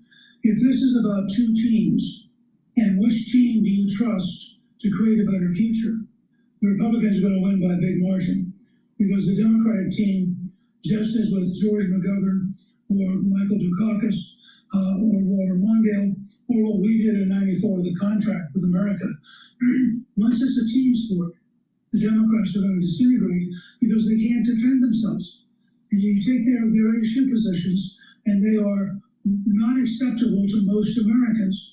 But the challenge for Republicans is, first of all, to tell the story. I mean, how many families now have? The problem is, Newt, and this is what we're seeing in New York, the youth vote and the ultra-liberal adult vote is galvanized to make sure that they show up at the ballot box. And they're voting for these DSA type candidates, either DSA heavy or DSA light candidates. There's a metastasizing that's taking place around the country. It's a big problem. So once they get into office, then people start getting all pissed off. But the damage is already done. And I don't know why, but there's this mindset with these with the citizens that vote for the DSA type candidate, that they're not paying attention to other areas of the country, and those DSA policymakers are failing. So they vote them in, then they realize in their local community that the DSA policymakers are failing, and now they have to backtrack, but they can't backtrack until the next election. Another thing that's really important is that the youth vote, especially from the college towns, they're galvanized to help with the campaign. They're more organized. The Democratic Party, even though I'm against the Democrat overall platform, the Democrats, you have to give credit when credit's due. The Democrats are more organized. You look at the Republican Party, and it's hard to get them moving in the same direction. Now, yes, there's factions going on in the Democratic Party that's weakening them. There are also factions that are happening in the Republican Party that's weakening the Republican Party, but not as great compared to the fracturing that's taking place between middle of the road established Democrats versus the DSA establishment now. But the Democrats, either the DSA or the establishment, they're organized. Their policies suck, but they're organized. The Republicans, their policies are better for the country. Not great, but better. But they're disorganized. They can't get anything done. This is why people get pissed off, even if they're Republican. And they get so pissed off, sometimes they will vote for a middle-of-the-road Democrat. So this is the problem. The Republican Party needs to get organized.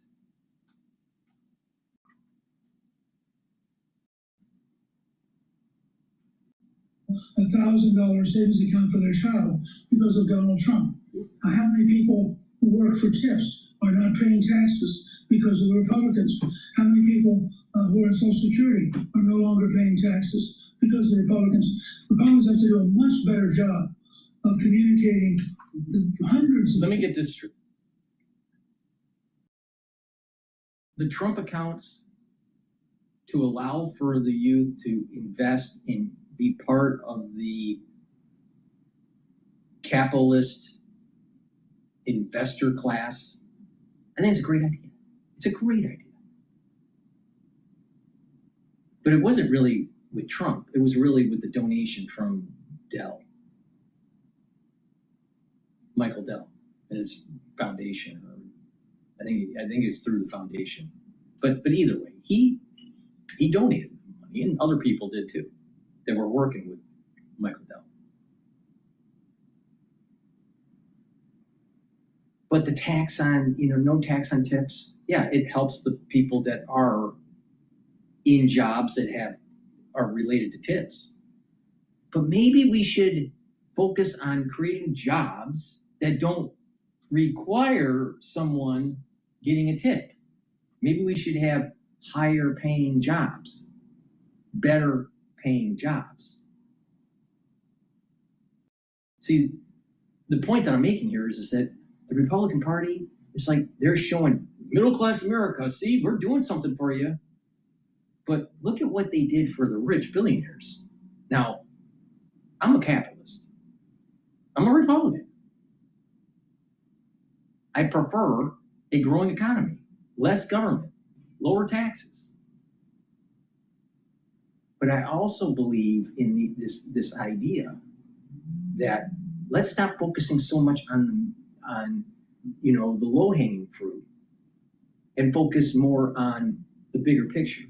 We need to get the economy where we have many more higher paying jobs instead of having the gig economy, instead of greasing the skids and just reducing taxes on tips. No tax on tip type stuff. That's low hanging fruit. That should have been done a long time ago. What's the bigger issue? It's like, how are we gonna create an economy that's 3%, 4% growth annually and have that sustainable and reduce individual debt? How do we do that? Come on, Republicans. See, the way the Republicans work all the time is it's like, let's reduce taxes. But okay, that helps middle class, but it also helps in terms of absolute dollars, the rich. Oh, that will heal the super wealthy much more. But the answer isn't the Democrats by saying, let's raise taxes. The answer isn't taking away property. The answer isn't the erosion of your property rights. The answer isn't overspending for these social programs that we can't afford. We're at 100% our GDP or more in debt. Think about that. $40 trillion in debt, and it's going to grow. And just wait until, what are we going to do when we have a recession? We haven't had it in a while. Fiscal spending and printing more money at the Fed. That's what happens. So the debt will continue to go up. We don't have the capacity. We do not have the capacity to deal with just a garden variety recession, let alone a deep recession. What about a sustained war that has multiple fronts? We can't afford that either. So how can we afford all these social programs too? We need to bring down the debt, reduce social programs, increase entrepreneurship, lower taxation, but we also need to focus on getting more people working. Our infrastructure needs to be rebuilt. That's a perfect example where we could make the society more productive. When you build infrastructure, the society is more productive. When you have a declining infrastructure, a degrading infrastructure, the society becomes less productive. Can you imagine if we really had high-speed rail where you can go from New York to Detroit or New York to let's say, Houston, Texas in a few hours? Say go to Detroit, let's say high-speed rail, going from Detroit to New York in an hour and a half. Let's say New York to Houston in 3 hours. The society would be humming. It would be working faster. Case in point, look at New York, the 5 boroughs, pre-mass transit, and how the society worked. It was horse and buggy. It was local communities we call villages. These villages would have commerce. It would take a while to go uptown. It would take a while to go downtown. And the speed of the society was much slower. Now you bring in mass transit, even though it's decaying now, but mass transit, and it hums, going up and down Manhattan, or going back and forth between the boroughs much quicker. So commerce is faster.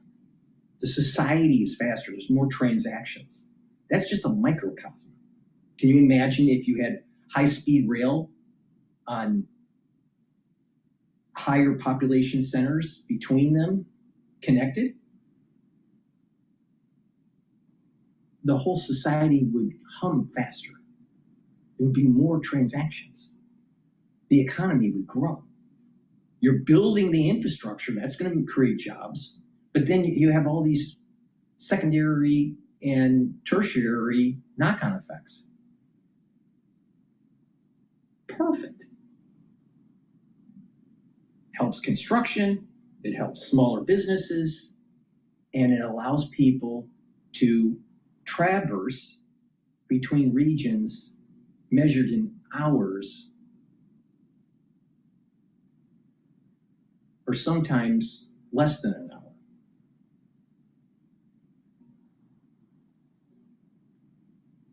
So if you have to work in New York, but you really want to live in, let's say, Pennsylvania, you could easily do it. Or let's say you live in Maine, and you want to be fishing with Tucker Carlson, but you work in New York. Take the high-speed rail and you're in New York within an hour and a half. Why not? I mean, other major countries do this, like Japan, like China. So this is a perfect way to actually have a sustainable, growing economy. But we have a lot of stupid people running the show. A lot of stupid people running the show. A lot of lawyers that don't know shit.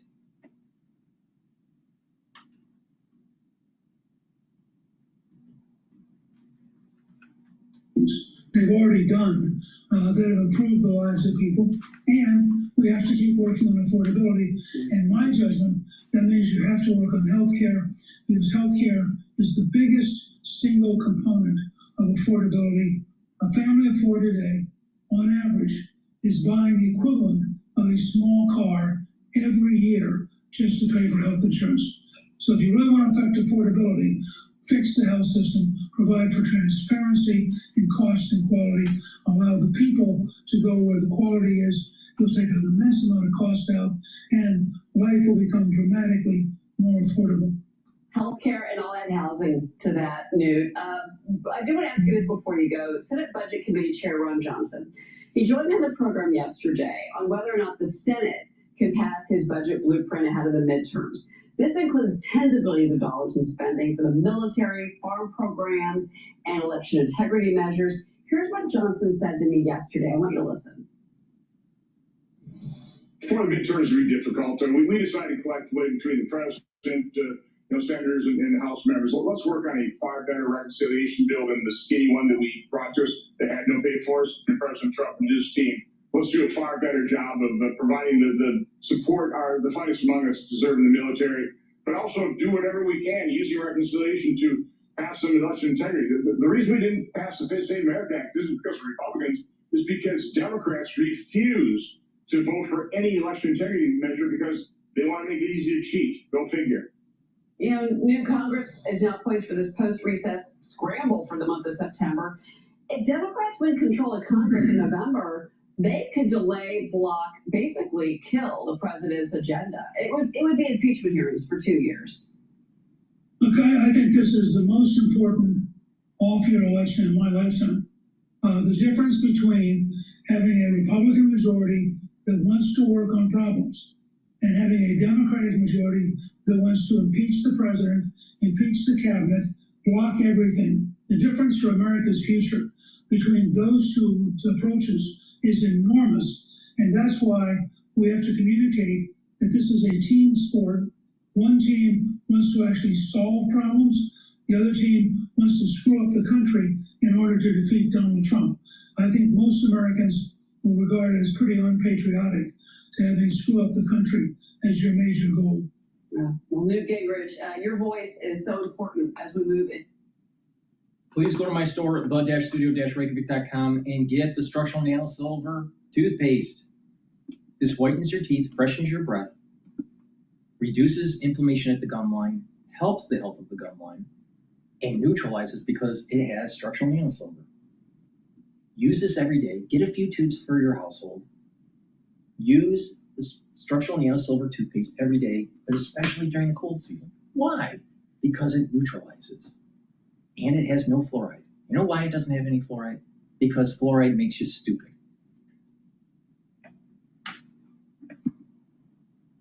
Structural nano silver gel. You can get it in the tube form and the quick dispenser called Renew. It's dual purpose. It will help to heal a wound quicker, about 1/3 of the time quicker. You can use it as a daily skincare.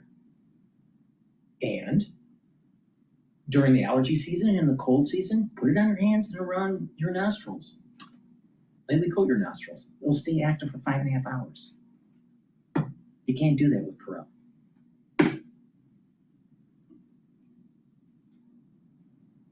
Structural nano silver, max 35, and cleanse. What does it do? It helps to boost up your innate immune system. I've been taking this for over 6 years, every day. Teaspoon a day, every day. Swish in your mouth, gargle, swallow. Really simple. 20 seconds gargle.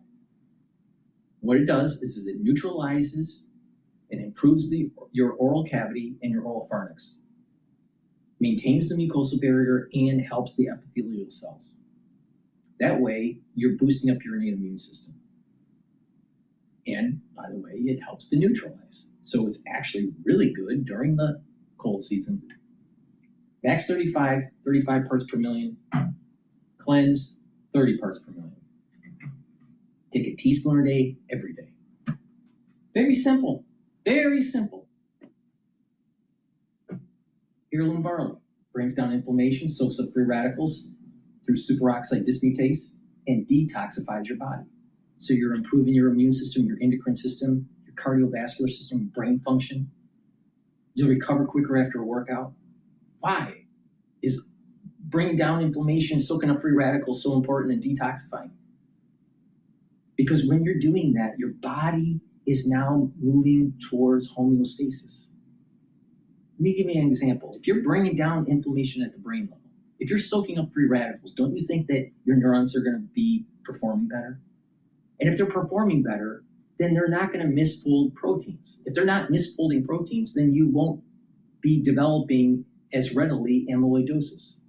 What does that mean, Dr. Paul Cottrell? By taking heirloom barley regularly and keeping inflammation down and soaking up free radicals, you're reducing your chances of dementia. People need to pay attention. If you don't take charge of your own health, no one will. And no one gives a shit. Please go to my store, the-studio-reykjavik.com.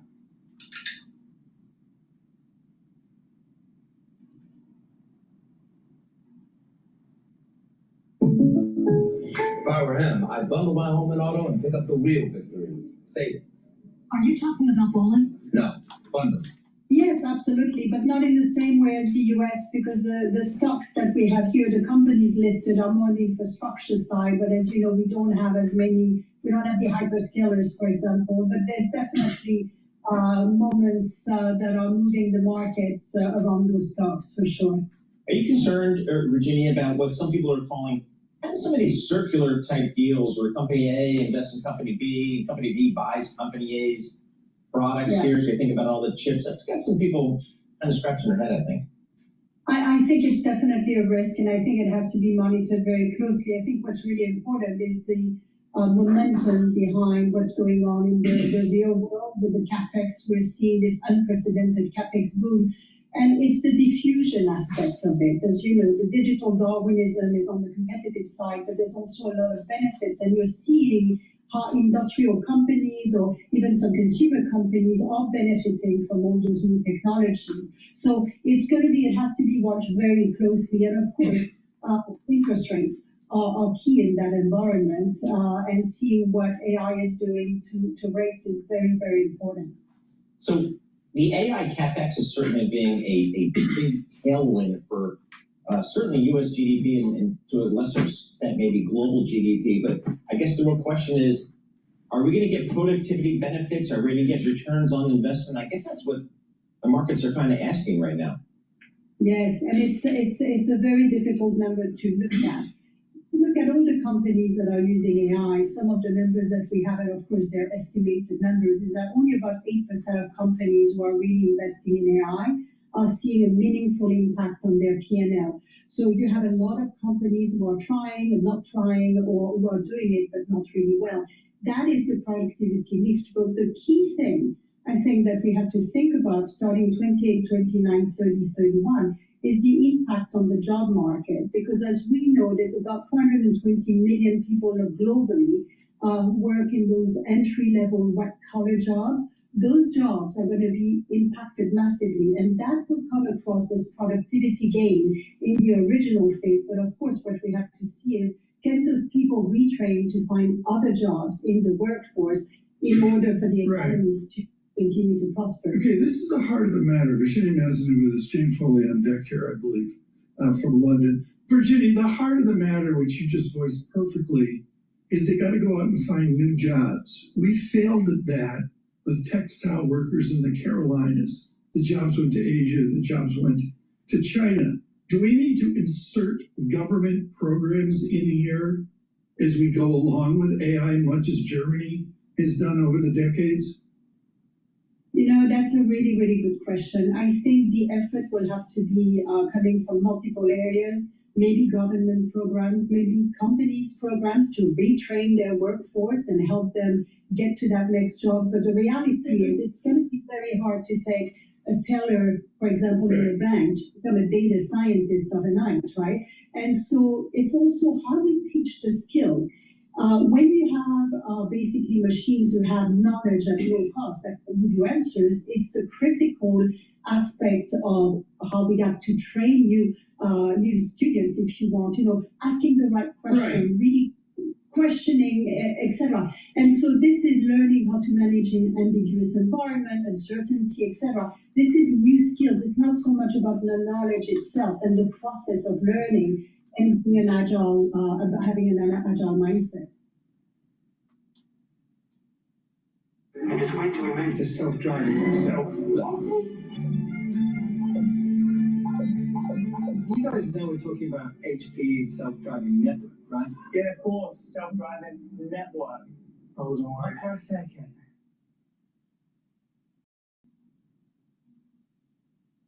All right, we're going to go to Fox News talking about this movement is being driven by rich white kids. I think they're talking about DSA.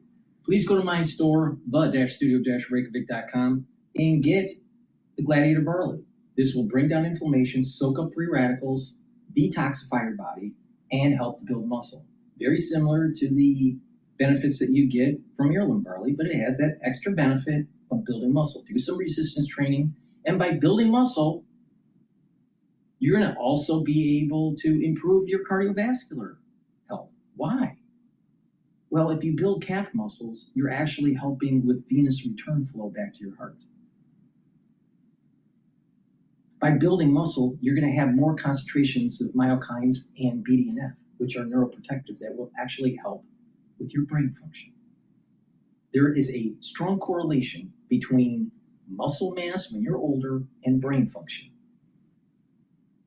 Please go to my store and get the Gladiator Barley. Make sure you do some resistance training. You don't have to look like Arnold Schwarzenegger, but if you do resistance training about 3 times a week, your health will improve radically. Boomer Boost has 68 nutrients. It has the minerals and the vitamins that you need. You can use this as your multivitamin, and you get a lot of other supplements that will help to improve your immune system, improve your endocrine system, help with brain function, help with musculature, rev up your metabolism. You'll have a steady burn of energy, and you're going to be able to slow down that aging process. Take this every day. This is super powerful. Take it every day. This is a month supply. And many people, including myself, have noticed that by taking this will reduce migraine headaches. Now, I suffered from migraine headaches going all the way back to being about 5 or 6 years old. And I was amazed when I started taking Boomer Boost. The frequency of the migraines are much less, and the severity of the migraines much less. So you may find when you take these supplements, something that was bothering you all the time just kind of just goes away. But your body is needing something. And you know, everyone's biochemistry is slightly different. My biochemistry is a little bit different than yours. And the other person's is a little different. Not everybody is the same. But what you will notice is that if you listen to your body, if you pay attention to what your body needs, you can go into the right path of health. It's a holistic approach, taking the proper supplementation, sleeping properly, eating properly, drinking filtered water, staying away from processed foods, more resistance training than cardio. All these people that just do cardio all the time, stupid, absolutely stupid. You want to do more resistance training than cardio, around 70-30 splits, 60-40 splits, somewhere in there. Stretching and balancing exercises that activate that cerebellum, super important. Because if you're activating that cerebellum regularly and you're helping with your kinematics, you'll have better gait when you get older. Building more muscle in your legs will actually increase your longevity. You look at people that are getting older and they have weak legs, they go down faster. They start to age faster. And when something happens like a fall and they break their hip, usually 2-3 weeks later, they're dead.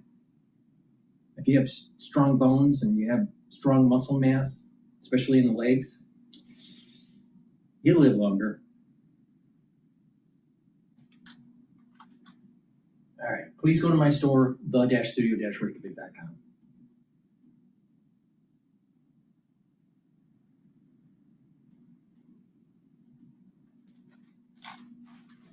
We start here.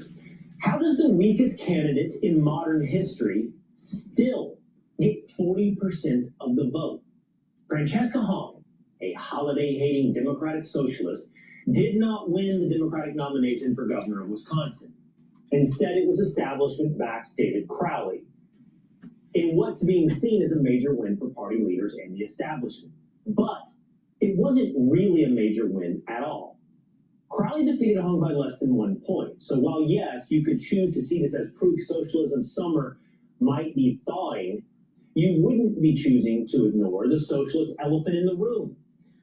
An objectively bad candidate, perhaps one of the worst in modern history, got close to winning a race for governor.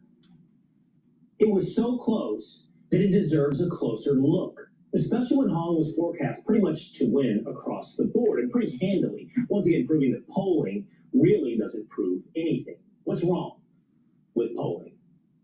Something Democrats are apparently grateful for, those errors in polls. As Politico reports, even some progressives are happy about Hong's loss.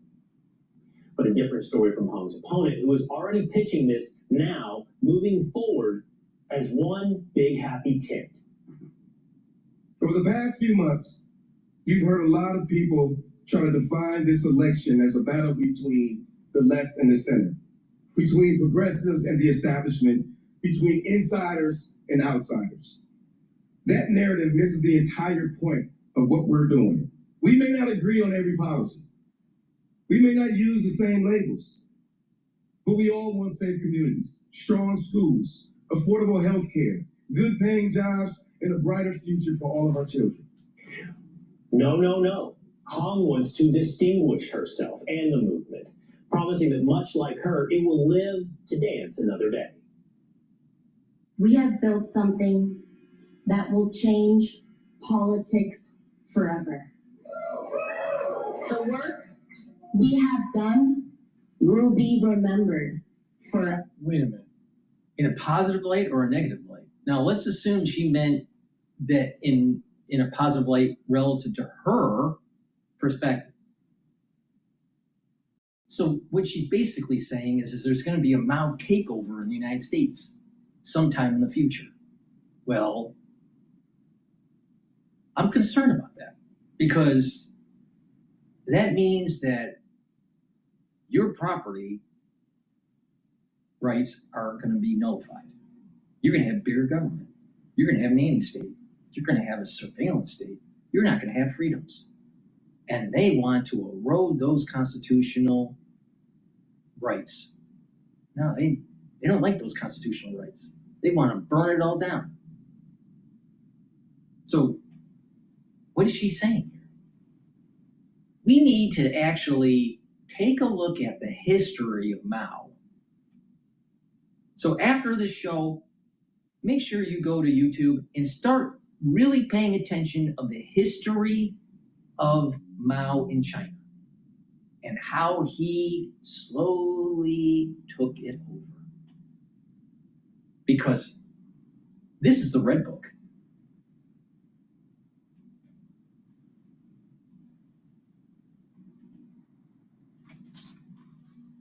We have built a beautiful, multi-generational, multi-partisan, multi-racial working class movement. But for a movement that prides itself on being for the working class and being built on diversity. Doesn't it sound like the hammer and the sickle? That's what I hear. The hammer and the sickle. Go after the bourgeoisie. Take their property. The hammer and the sickle. That's what she's saying. Now, America's somewhat lucky that she didn't elevate, but there is a canary in the gold mine here. The problem, what Mondani is doing in New York is metastasizing across the country.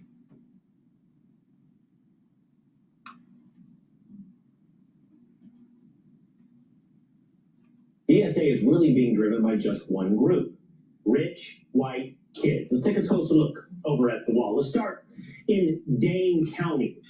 Dane County includes the city of Madison, which is home to the state's largest university. There, Hong nabbed the county by 7 points. Now, you know, if you're a business owner,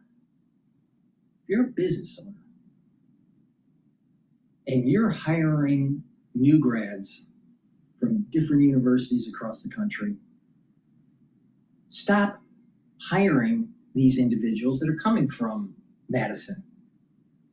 Hell, stop hiring them if they're coming from the U of M. They're nuts. They are nuts. Start asking questions in the interview, you know, tangential questions like property rights, you know, constitutional freedoms. Do you really want to hire a communist? If you're a business owner, do you really want to hire a communist? Of course not, because you may lose your business.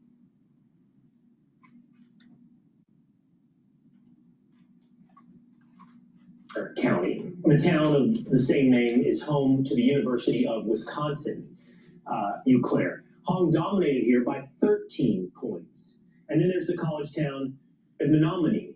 I'm not sure I'm saying the Wisconsin names right. It's very foreign to me from Texas. But Menominee is in Dunn County.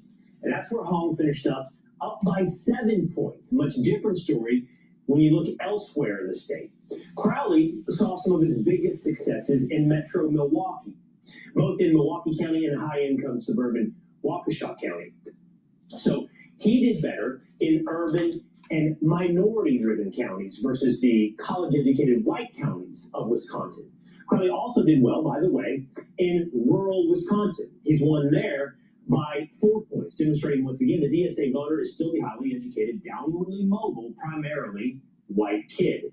And Hassan Piker wants them to know he blames himself, not them, for the loss. The guy who's like, I really like Francesca Hong's policies, but I'm also a stupid guy who in his diapers. And I will be Soylent Green one day because I'm so dumb. It's like pundit brain. I can't do it. I can't. You're gonna catch me voters. I don't like voters. It's always our fault. It's always the campaign's fault. It's always our fault. We didn't try hard enough. Okay? We didn't try hard enough. That's what happened. We should try harder. So, what is trying harder for Piker? It's more of the same old threats. We'll be able to lean into their victories. So it'll be less difficult. It'll be easier to deliver our message. It'll be more difficult, though, because the establishment will not underestimate us. They will continue to undermine us. Piker is dangerous. People need to start pushing back. If you want to save your constitutional freedoms, you want to make sure that you have a government of the people, by the people, for the people, not top-down communism. Piker needs to be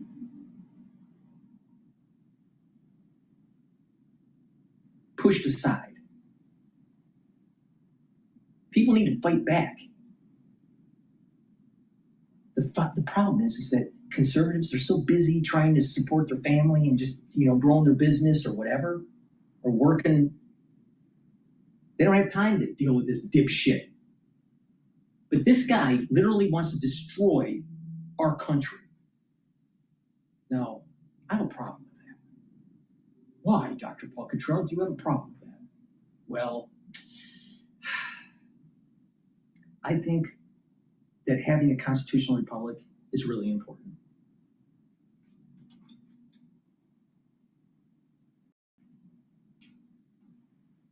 Will not underestimate us.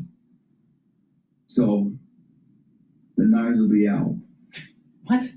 The knives will Be be sure out? to like and subscribe for all the Fox News latest on YouTube and See? catch full shows It's all- streaming it's- now on Fox One. It's these people, they want to destroy the country. And they are going to get, they're going to get galvanized, they'll get organized, and they will start burning down the town. There'll be some event, something similar to Floyd, or something to deal with BLM, or something, some supercharged event, and then bam, there's conflict, there's rioting. They want it. They want to burn down the town.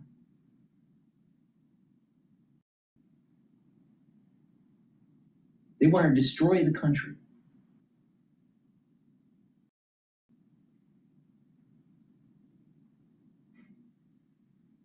And it's sad. It's sad. But you know what? The United States probably needs a civil war. A kinetic civil war, not a political voter ballot civil war. That's Civil War light. A real civil war. Whoever wins, wins.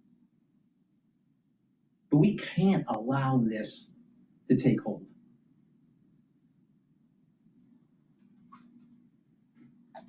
Bullshit. That's what it is. Bullshit.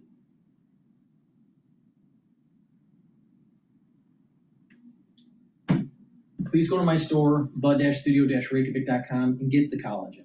Collagen will help with your skin, help with your nails and your hair.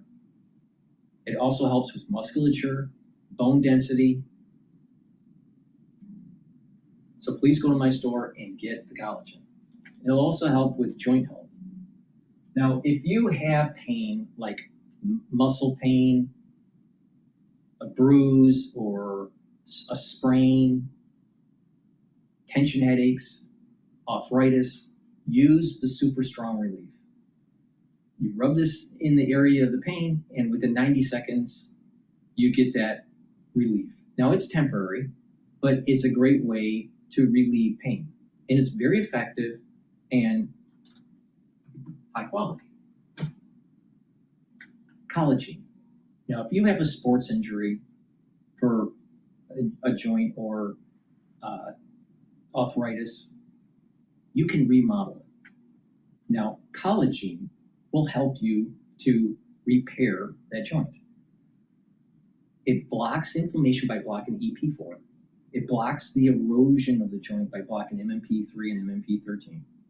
And it helps to recruit the material that you need to remodel the cartilage and remodel the cushioning of the joint. It also blocks the pain gatekeeper NAV 1.7. It's a very effective way to help over time to remodel the joint. Now, another thing that you would like to do is you can stack the Super Strong Relief to relieve the pain, and then as you're remodeling the joint, you won't need the Super Strong Relief as often because your pain starts to eliminate. Another thing that's really important is to create microsignals to remodel the joint, and that is to do these exercises where if you have an elbow issue, you open up the joint up to the point of pain, either if you are extending or flexing, because those are two different movements. But whichever movement causes you the pain, go up to the point of pain and a little bit beyond that.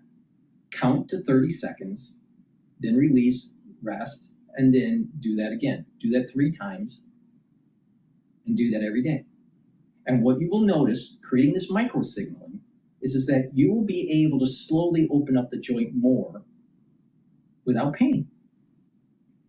Because you're taking the collagen and it's remodeling the joint, the cartilage and the cushioning.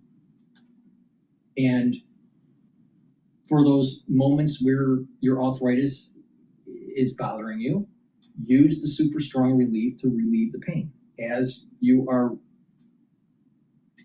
remodeling that joint.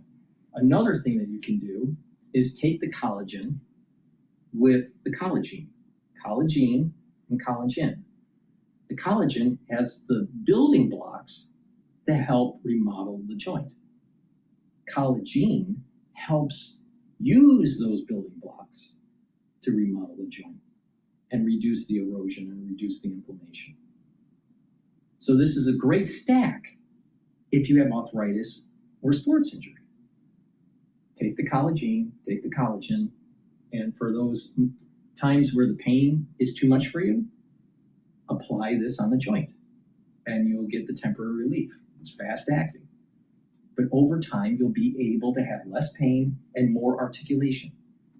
The faster you do this, the better off you are. Because if you have a problem with a joint and you have that inflammation over the years, it's just eroding the joint more and more. So it takes longer to reheal it. Now, if some people let it go and don't rehabilitate the joint, that inflammation and that erosion of the joint and that cartilage could be bone to bone, and now you have to have surgery. You don't want surgery. Surgery has lots of complications.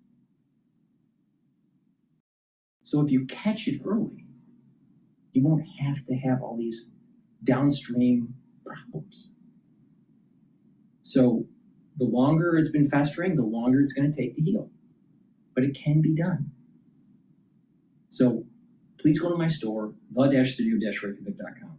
I've given you lots of information on how to improve your health. You don't need Medicare for all. You don't need to be over-reliant on a physician. All you need to do is look in the mirror and say, there are ways to actually improve your health. And in the process, you'll actually live longer and have more vitality, more longevity. You'll have a more lively life. You will be moving around more. What are some of the problems with aging? Low energy levels, achy bones, immune system is down, poor memory, bad cardiovascular health, problems with digestion. Everything that I have said targets all these major vectors of aging. And you slowly improve your health. And there are dividends. If you do this regularly, there's a compound effect that happens. And voila. Fast forward to 10 years or 20 years, and your methylization of your genes are more of a youthful methylization profile called epigenetics. That your epigenetics would be of a youthful profile than of your peer group that didn't do it.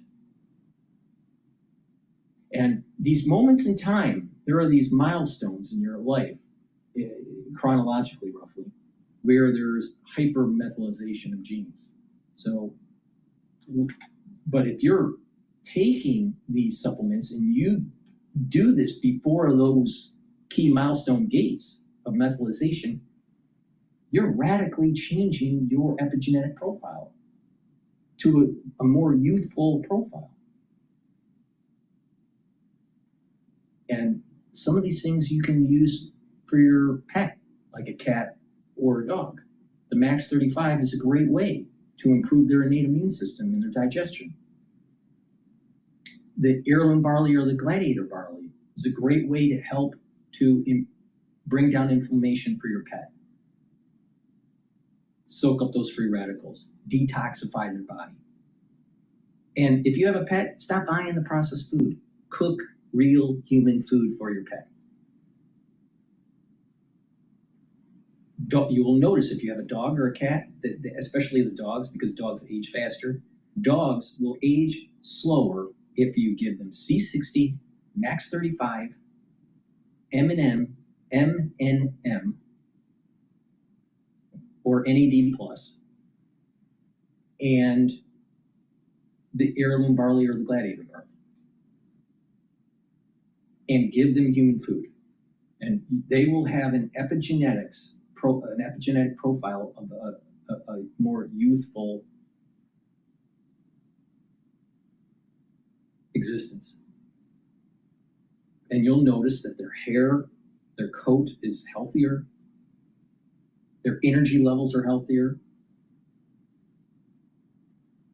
This stuff works. It's not hard.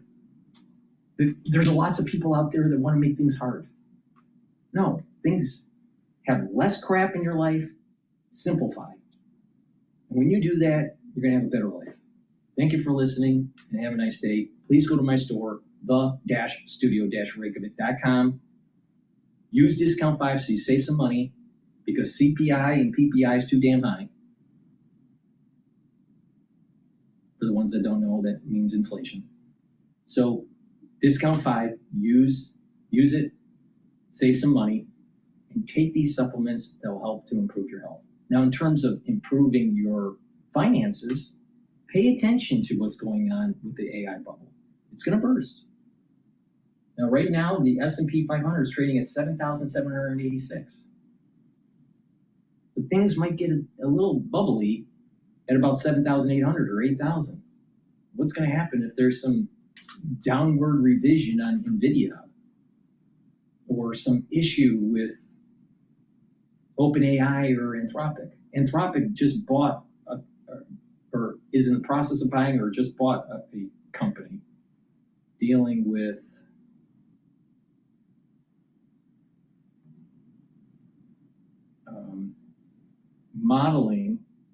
AI modeling of more realistic AI modeling of environments using physics. So kind of like a reality, almost like a reality engine, like Unity 3D, using physics.